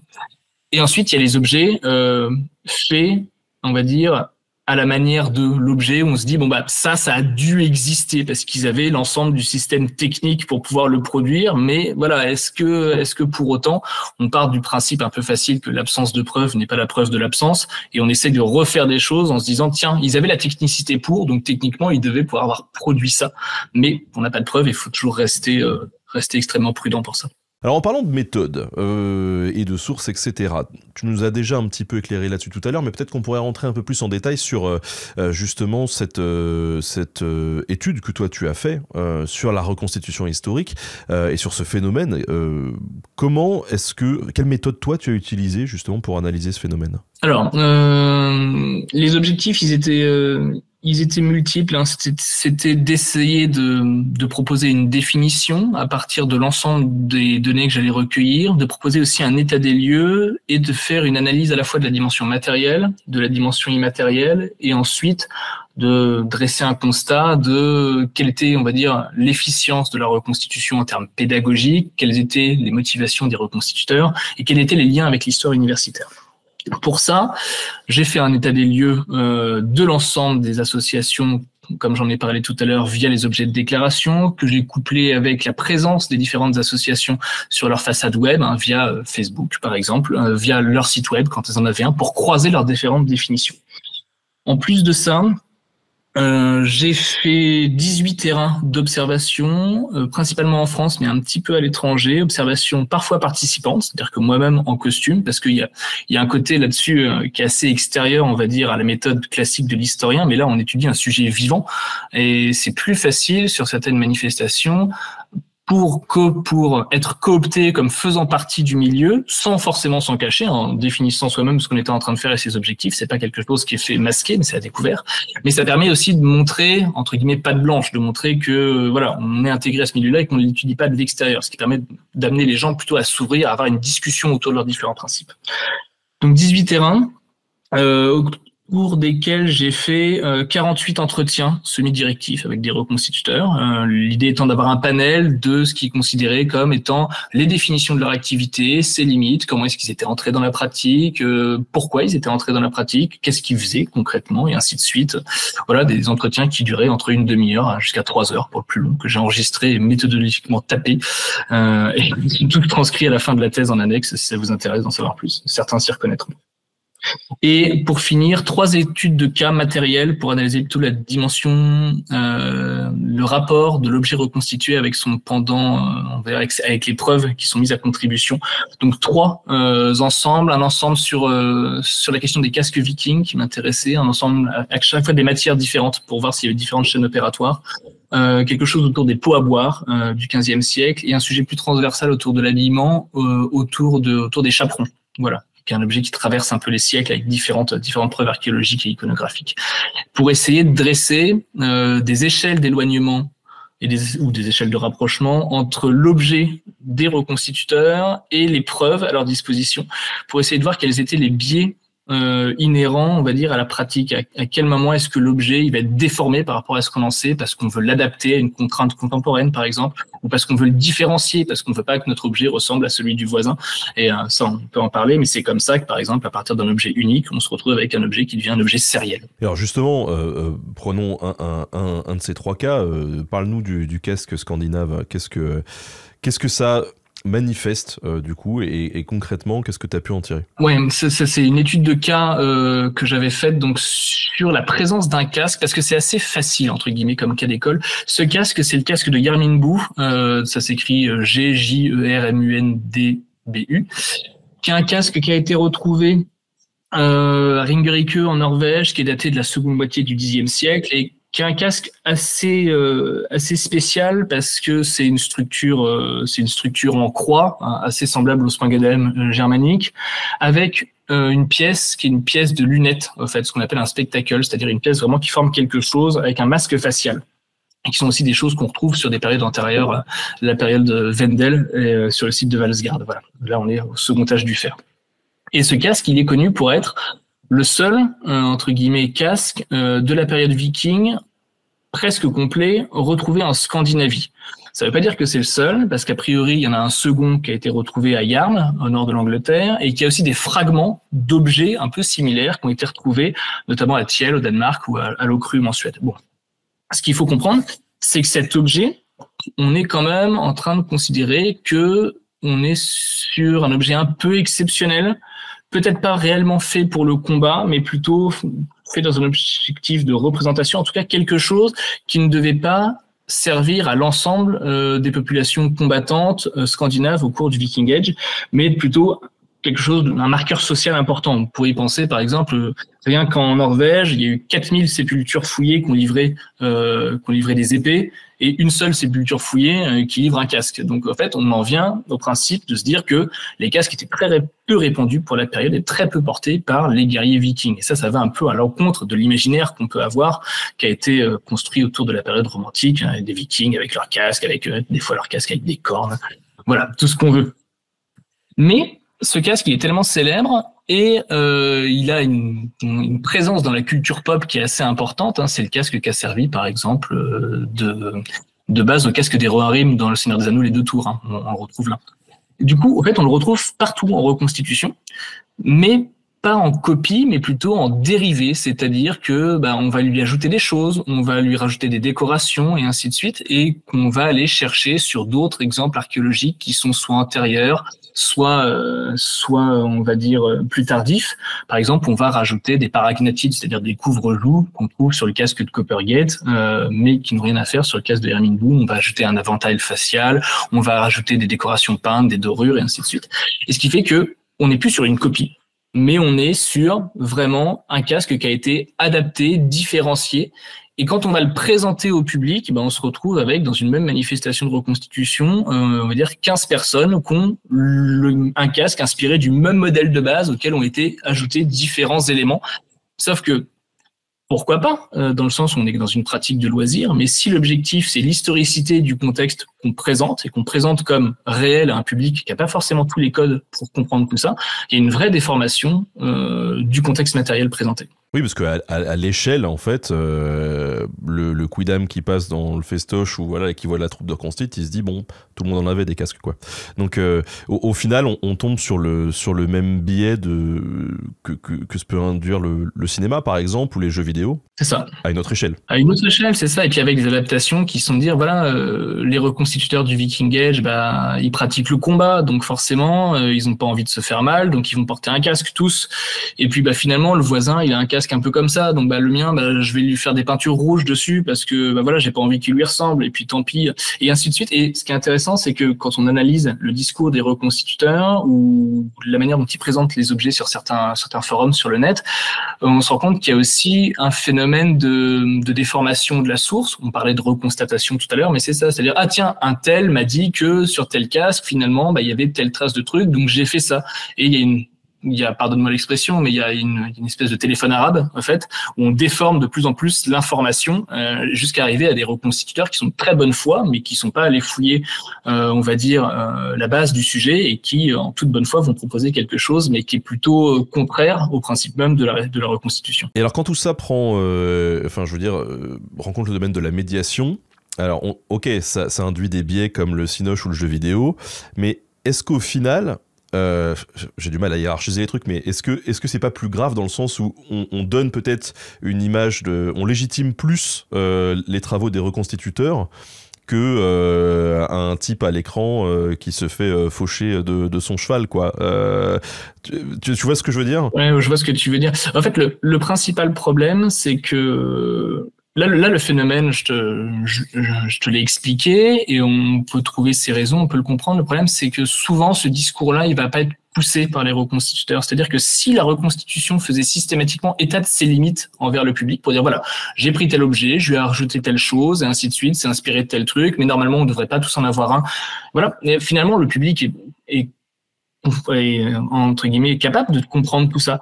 Mais finalement, parfois, la médiation va pas jusque-là, et le public qui fait que passer, mais qui va pas jusqu'à avoir un échange et un acte de transmission, lui, ce qui lui est présenté, finalement, c'est une vision déformée de la réalité. Dans le milieu de la reconstitution, on peut aussi se poser des questions, surtout, j'imagine, sur les périodes plus récentes. Donc là, je pense typiquement Seconde Guerre mondiale ou Première. Si on veut vraiment être fidèle, alors je mets des guillemets pour ceux qui nous écoutent en podcast, est-ce que c'est pas plus simple d'utiliser des objets d'époque, en fait, qu'on aurait retrouvés et quel problème ça pose ? C'est une très bonne question et c'est quelque chose qui est effectivement établi. C'est-à-dire que dans les contextes de reconstitution les plus récents, il y a l'usage de vrais objets. Ce qui est intéressant parce que c'est des objets qui participent à une espèce d'ancrage mémoriel. Là, on n'est plus dans la restitution, mais on utilise un vrai casque, un vrai casque Adrien, par exemple, de la Première Guerre mondiale et ainsi de suite, qui sont des choses, quand on a un peu de budget, qui peuvent être dénichées assez facilement, remises en état et ainsi de suite. Alors, ça pose des questions vis-à-vis de la conservation des objets, en termes de patrimoine. Bien sûr, tous les objets, toutes les traces du passé sont pas forcément destinés à finir dans un musée ou ainsi de suite.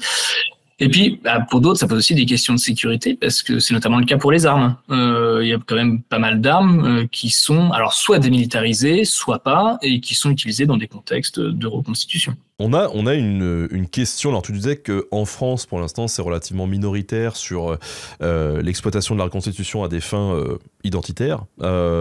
Mais on a quelqu'un qui demande si justement il n'y a pas des confrontations issues des attentes présupposées des gens qui ont envie de se lancer dans la reconstitution et qui tombent sur des groupes qui sont effectivement phagocytés par une idéologie et qui réinterprètent tout ça à leur sauce pour servir leur discours. Oui, ça peut arriver. Hein. C'est des phénomènes qui existent en France, que j'ai développé dans un article que j'avais consacré juste à la dimension politique de la reconstitution. Et c'est quelque chose que je développe aussi dans le cadre de ma thèse. Voilà, le but c'est pas de faire du name dropping de un tel fait ci, un tel fait ça. Effectivement, c'est des choses qui existent. Et il y a des confrontations, oui. Après, il y a aussi des associations de reconstitution qui ont des idées bien arrêtées sur certaines choses et qui finalement n'en font pas état dans leur dimension publique. Voilà, le problème c'est que c'est plus insidieux quand ça va guider le discours. Et voilà, on peut parler par exemple, les pauvres reconstituteurs du Viking Age vont penser que je tape toujours sur eux, mais en fait c'est pas le cas, c'est parce que c'est des exemples que j'ai étudiés et qui me viennent à l'esprit. Par exemple, d'avoir un discours qui a tendance à dire voilà, l'homme médiéval de la Scandinavie de l'ère pré-chrétienne est plutôt proche de la nature et ainsi de suite, d'avoir une vision comme ça un peu écologique, on va dire, et qui sont des concepts qui sont totalement anachronique, c'est-à-dire que la question de l'écologie se pose pas au 8e, 9e, 10e siècle et ainsi de suite. Donc ça, c'est un biais et on a tendance ici plutôt à calquer des attentes très contemporaines sur des contextes anciens. Mais pour changer un tout petit peu de cible, on va dire, les personnes qui font de la restitution centrée sur le phénomène de la chevalerie, il faut se poser la question de ce qui restitue aussi. Est-ce qu'il restitue la chevalerie telle qu'on pense qu'elle a existé, telle qu'elle est étudiée par les historiens, ou est-ce que finalement ils reprennent plutôt les idéaux que la chevalerie a elle-même diffusés à travers, par exemple, la littérature à partir de la fin du XIIe siècle, et finalement, est-ce qu'ils restituent une chevalerie idéale, mais pas véritablement la réalité de ce phénomène guerrier et social, 13e, 14, 15e siècle. Alors, sujet quand même méga touchy, mais quid de la reconstitution Seconde Guerre mondiale côté allemand? Parce que il y en a en fait. Moi je sais que à l'époque on faisait un festival qui s'appelait Les Historiques, qu'on avait monté avec ma femme. Il y avait des milliers de personnes qui venaient et on avait des troupes de reconstitution. Et j'ai un copain qui du coup lui fait de la reconstitution côté américain et qui me disait si ça t'intéresse, j'ai des groupes de copains qui font de la reconstitution de pionniers allemands, donc qui piégeaient les villages avec les explosifs, tout ça et tout.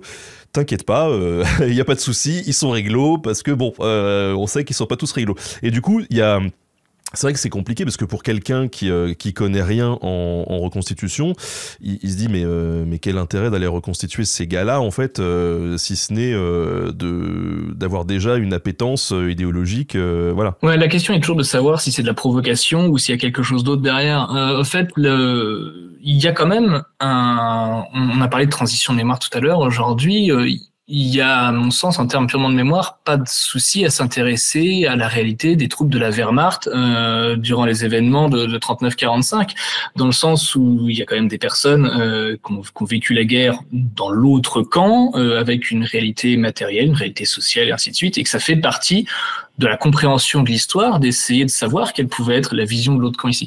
Le problème, c'est quand ça touche encore une fois une vision plus idéologique, quand on se tourne plutôt vers les phénomènes Waffen-SS et ainsi de suite, tout en sachant que l'apologie du Troisième Reich, c'est quand même puni aujourd'hui par le code pénal, même si certains ont tendance à l'oublier. Voilà, il y a eu le cas d'une association en Normandie qui s'appelait Vent d'Europe, qui a été condamnée en 2007 pour apologie du Troisième Reich, parce que effectivement, sous couvert de reconstitution Seconde Guerre mondiale, ils distribuaient effectivement des tracts faisant l'apologie du nazisme, l'apologie de la Waffen-SS, et ainsi de suite. Donc, c'est des milieux qui sont entre guillemets à surveiller, à étudier, mais ça serait important de pas vulgairement parler, de tous les mettre dans le même sac, parce qu'il y a aussi on va dire un phénomène mémoriel derrière qui est tout à fait légitime. Oui, et pour le coup, c'est vrai que moi j'avais beaucoup de préjugés, et quand le copain en question m'a dit tiens j'ai des Allemands, honnêtement, j'étais pas chaud au départ, mais je me suis dit que la démarche pouvait être intéressante et effectivement c'était très très intéressant et très bien fait. Bon, mais il faut aller à l'encontre de nos préjugés aussi de ce point de vue-là, tout en n'étant pas aveugle, quoi. C'est ça. Et puis, encore une fois, la distance mémorielle fait que, voilà, on se pose la question pour ça, et on se pose pas la question quand on va restituer les troupes de Guillaume le Conquérant, encore une fois, qui étaient absolument pas des tendres, hein. Quand ils sont arrivés en Angleterre en 1066, ils ont largement massacré une partie de la population au sud de l'île. Quand on se pose la question de Charlemagne, qu'on célèbre comme un grand personnage public et qu'on pense pas au massacre des Saxons, on est quand même dans la décapitation en série. Voilà. Mais on va dire la distance de l'histoire fait qu'on a tendance parfois à oublier une partie des crimes qui seraient aujourd'hui considérés comme des crimes de guerre. D'ailleurs, il y a une question qui est toujours dans cette même lignée de la reconstitution des soldats allemands. On demande si les Japonais, eux, font de la reconstitution Seconde Guerre mondiale. Je suis pas certain, dans le sens où à brûle pour point comme ça, je te dirais que vu les codes sociaux japonais et on va dire l'humiliation qui est assez encore présente dans l'esprit autour de la défaite de la Seconde Guerre mondiale, je suis pas sûr que ça soit très répandu. Après, ça mériterait d'être exploré. Bon, on a déjà commencé à mordre un peu sur cette dernière partie d'émission autour des intérêts et des limites de la reconstitution. Moi, je me posais une question. Est-ce que la reconstitution, ça peut être un outil puissant de soft power? Je pense par exemple à la Chine, qui aime bien mettre en scène son histoire, justement, et à travers même des grands spectacles avec des costumes, tout ça. C'est une excellente question.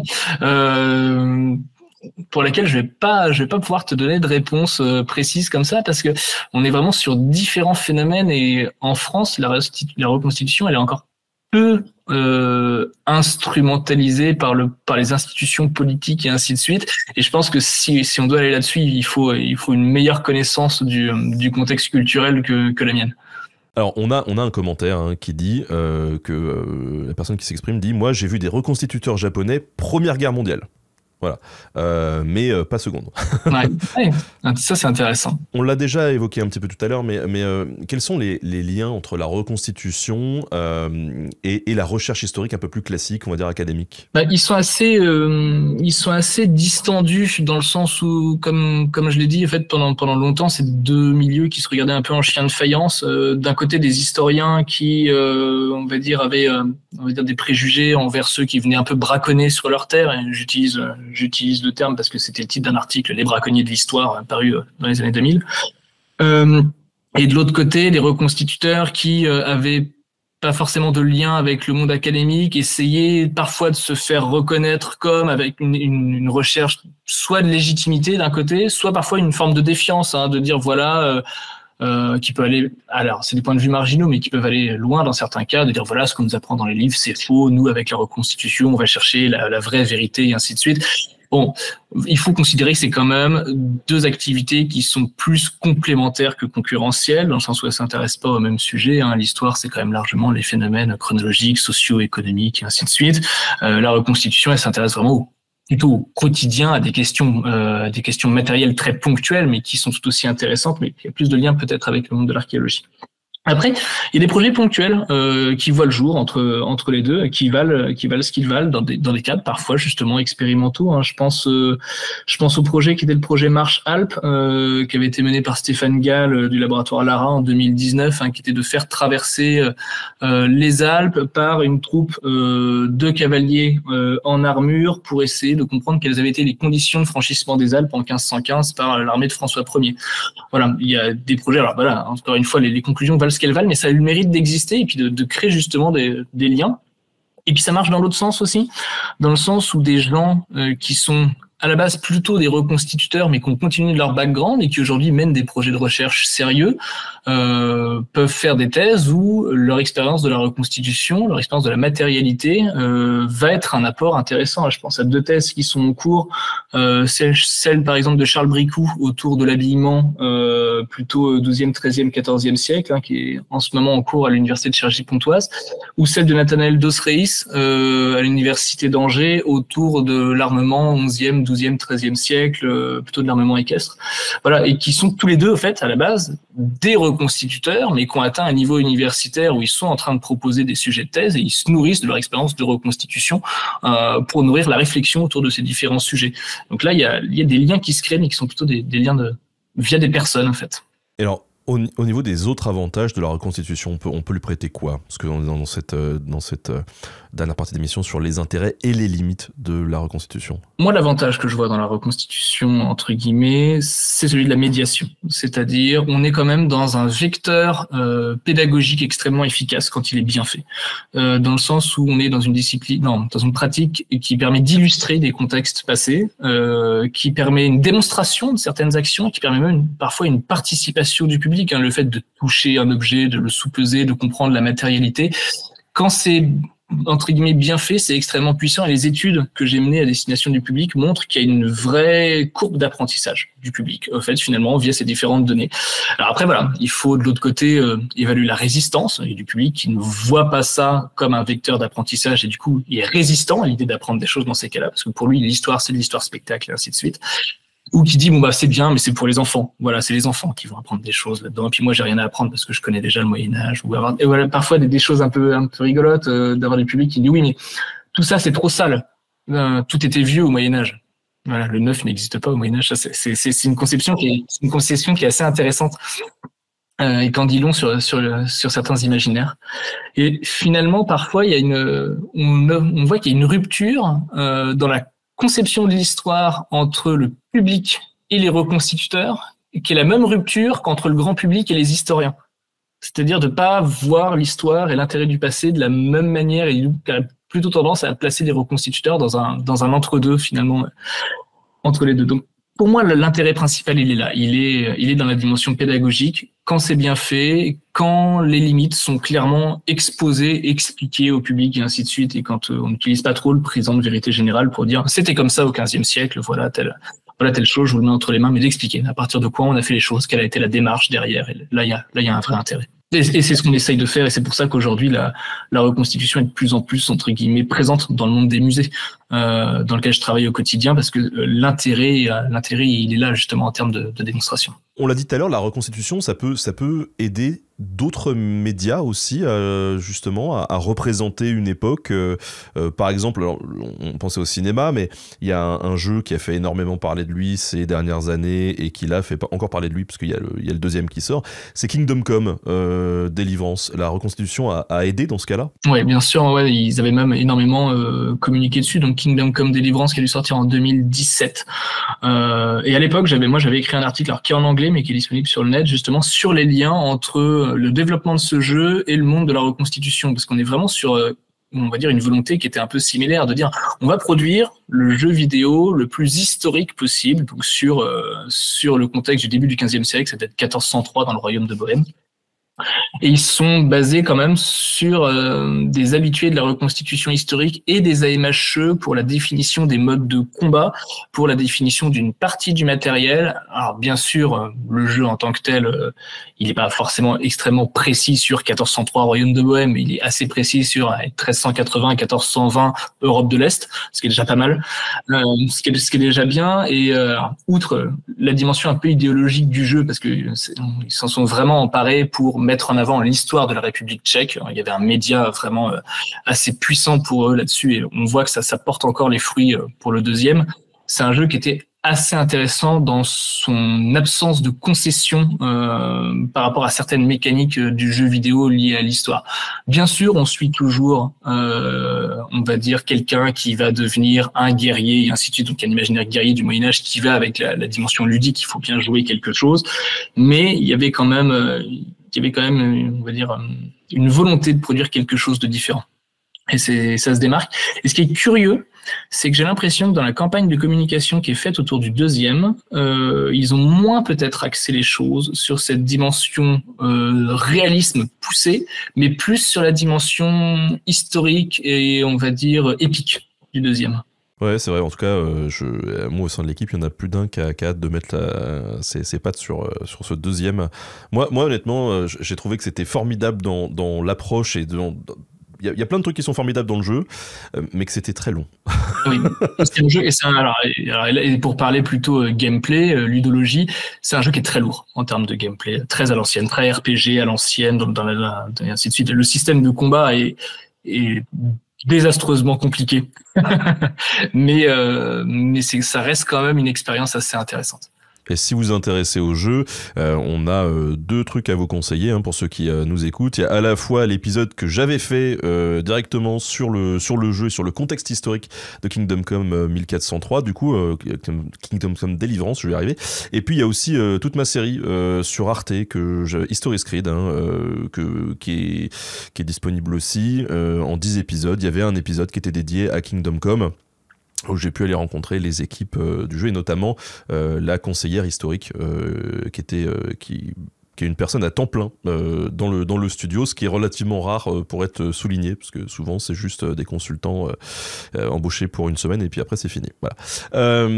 Alors durant le pré-entretien, tu as évoqué aussi d'autres formes d'influence de la reconstitution sur d'autres univers et notamment le cas de John Ho et le Seigneur des Anneaux. Ouais, ça c'est la petite histoire dans la grande histoire, mais en fait John Ho, donc qui est un illustrateur d'origine canadienne, mais qui a vécu une grande partie de sa vie en Suisse, et en fait il est connu pour avoir été un des illustrateurs des couvertures du Seigneur des Anneaux dans les années 90 et ainsi de suite, avec Alan Lee. Donc il y avait vraiment deux illustrateurs. Et ce qui est intéressant, c'est qu'ensuite eux-mêmes ont été conseillers directeurs artistiques sur les films de Peter Jackson lors du développement des films, ce qui nous rajeunit pas malheureusement. Et en fait, John Ho, c'est un membre historique de la Company of St. George, donc la fameuse association de reconstitution basée en Suisse dont j'ai parlé tout à l'heure. Et on le voit, il s'en cache pas, et c'est assez intéressant. Quand vous regardez les bonus, par exemple, de l'édition très très longue de la Communauté de l'Anneau, il vient sur les lieux de tournage en Nouvelle-Zélande avec une partie de son matériel de reconstitution, notamment une partie de ses armures, pour montrer quelle était la mécanique des armures du XVe siècle, et ainsi de suite. Et finalement, sa connaissance à lui de la culture matérielle du Moyen-Âge via la reconstitution a énormément influencé l'esthétique des films de Peter Jackson dans la représentation du matériel. Et donc, en fait, tous les milieux s'influencent comme ça. Et c'est assez intéressant à juger. À la fin du bouquin, que Barry et toi vous avez fait, on voit du Star Wars. Pourquoi ? Pour deux très bonnes raisons. C'est que d'une part, Barry et moi, on est quand même des gros fans de la Guerre des Étoiles, en tout cas de la trilogie originelle. Voilà, c'est quelque chose qui alimente une grande partie de nos discussions. Cette précision à chaque fois. Mais au-delà de ça, c'était pour montrer que finalement les principes de la reconstitution, tels qu'on les définit depuis tout à l'heure, l'idée de prendre un lore, dans un certain cas un lore historique, mais dans d'autres, là un lore de fiction, et d'essayer d'appliquer des principes de recréation matérielle pour essayer de représenter au mieux ce que c'est. Ça s'applique aussi donc en dehors de l'histoire. Ça pourrait s'appliquer dans des cadres fantastiques. On parlait du Seigneur des Anneaux. On a choisi l'exemple de la Guerre des Étoiles parce que finalement, les passionnés qui s'attachent à faire de la reconstitution, parfois ils font aussi du Star Wars. Les types qu'on voit dans le livre, ce sont aussi des reconstituteurs et qui, en plus de faire de l'historique, font aussi de la Guerre des Étoiles. Et là, on se retrouve avec finalement une démarche documentaire qui est sensiblement la même, dans le sens où ils analysent les images des films, les images de production, des documents de production, des photos d'archives, ainsi de suite, pour essayer parfois de retrouver telle pièce originale, tel ustensile de plomberie des années 70 qui est utilisé dans tel type de blaster dans la Guerre des Étoiles, et ainsi de suite. Et vraiment, il y a cette dimension un peu recherche et développement qui est intéressante, tout en sachant que ce qu'ils expérimentent, là, parce qu'on parle encore une fois d'expérimentation personnelle, bien sûr, ils expérimentent pas le fait d'être un Stormtrooper ou ainsi de suite. Par contre, ils expérimentent le fait de porter une armure similaire à celle des films et à se retrouver dans le rôle d'un figurant qui est même pas capable de s'asseoir et de comprendre pourquoi est-ce qu'ils peuvent être aussi rigides dans les films et ainsi de suite. Donc, on a fait le rapprochement en ouverture du livre pour montrer justement que ces principes-là, ils s'étendent aussi à un univers pop. Alors d'ailleurs tu viens de lâcher le terme reconstituteur, et il y a quelqu'un qui nous demande mais c'est quoi le bon terme, est-ce que c'est reconstituteur ou reconstituant? Alors celle-là je voulais pas en parler parce que c'est un clivage et ainsi de suite, mais on peut pardon, faire. je suis désolé. Il a raison de poser la question. Moi systématiquement j'utilise le terme reconstituteur, d'accord, sachant que parfois on utilise reconstituant et d'autres fois on utilise reconstitueur. Dans les deux cas, les deux autres mots, entre guillemets, sont des fautes de français. Un reconstituant, en fait, c'est un terme de chimie. Voilà. Et un reconstitueur, pour moi, est une faute assez maladroite de français. On dit une institution, un instituteur, un exploration, un explorateur. Donc, reconstitution, reconstituteur. Voilà. Et voilà. Sinon, on dirait un explorer ou un institueur et pas un instituteur. On nous demande s'il y a des pays qui sont plus scientifiques que d'autres dans leur reconstitution. C'est une très bonne question et oui, de fait, les milieux, notamment anglais et les milieux scandinaves, se sont bien plutôt emparés de l'intérêt de la reconstitution pour essayer de l'incorporer à des problématiques de recherche. Et vous avez des interactions entre l'université et des groupes de reconstitution au Danemark, en Suède et ainsi de suite qui sont bien plus forts qu'ils peuvent l'être en France. Je pense à des sites qui sont assez exceptionnels. Si vous allez au Danemark, à Nykøbing Falster, au Middelaldercentret, le centre du Moyen-Âge, vous avez là un village du début du 15e siècle reconstitué et c'est un partenariat qui dure depuis les années 80 avec une grande part de participation de l'université de Copenhague.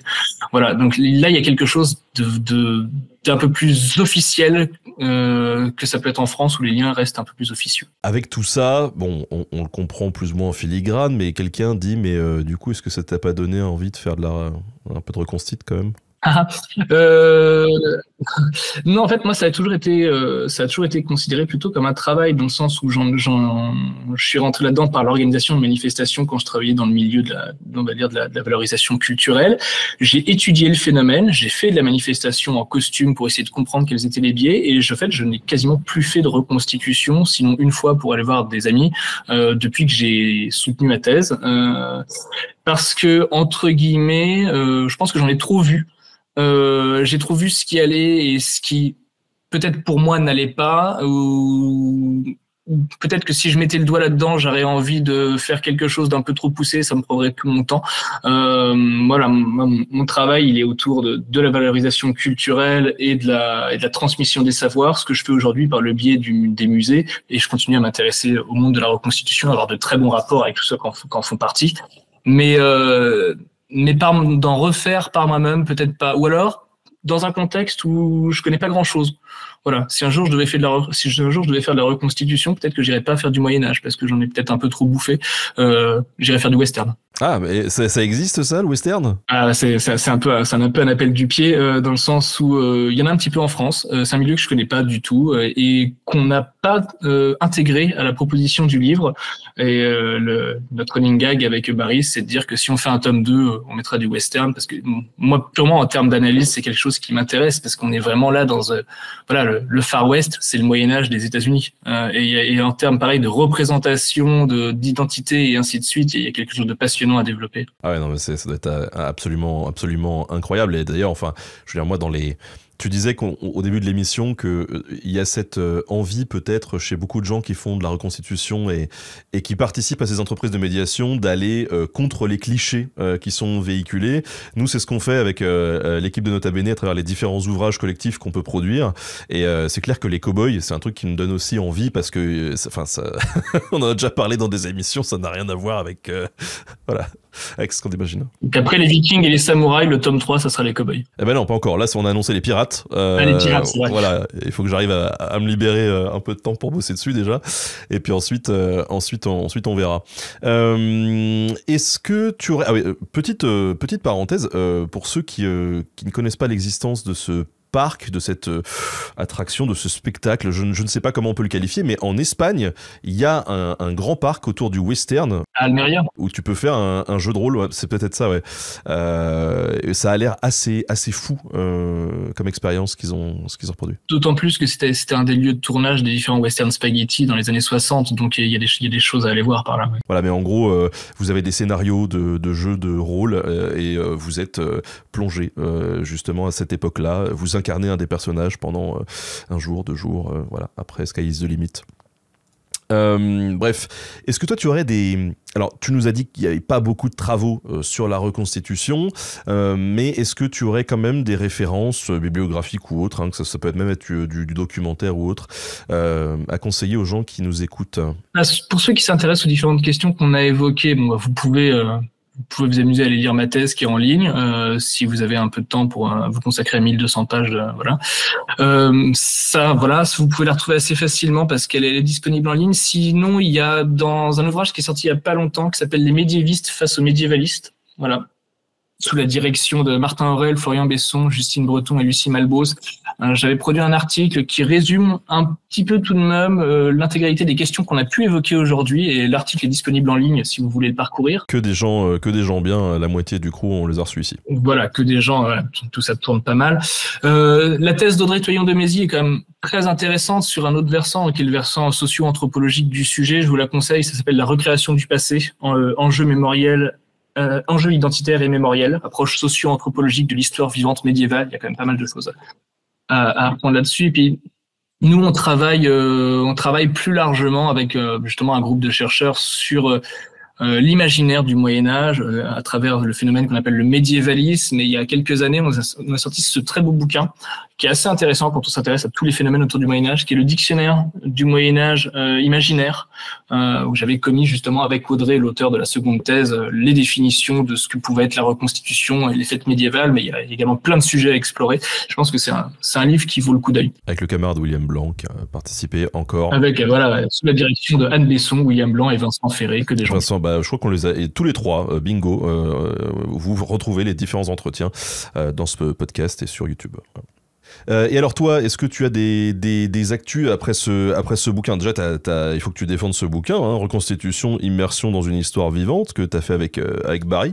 D'ailleurs, vous avez, alors ici dans le chat, ou ça sera dans la description de la rediff, les liens aussi vers le boulot de Barry. C'est important à aller voir, c'est vraiment magnifique. Ouais, il faut penser qu'avec Barry a produit bien plus de photographies que ce qui est présent dans le livre, et qu'on a fait un travail de sélection assez rigoureux. Je me rappelle qu'on a passé un week-end ensemble pour passer de 1500 photos à quelques 600 clichés qui sont présents dans le livre.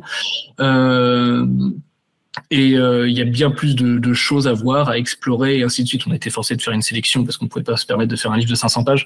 Mais continuez de voir, et puis continuez de voir le développement de ce qu'il propose, parce qu'il publie assez régulièrement sur les différentes choses, et puis en espérant peut-être un jour avoir l'opportunité de proposer un deuxième tome. Voilà. En termes d'actualité, si tu me posais la question, on sort, c'est plus confidentiel, mais avec Audrey Toyon Desmézy et Clémentine Houg, on sort un petit dictionnaire qui s'appelle le dictionnaire du temps, le dictionnaire dissident du temps, qui est un projet autour de toutes les notions liées à la conception du temps. Et moi, j'ai écrit la partie consacrée à l'anachronisme. Voilà, c'est sorti il y a quelques semaines, et voilà, j'espère que ça sera intéressant et que ça trouvera son public.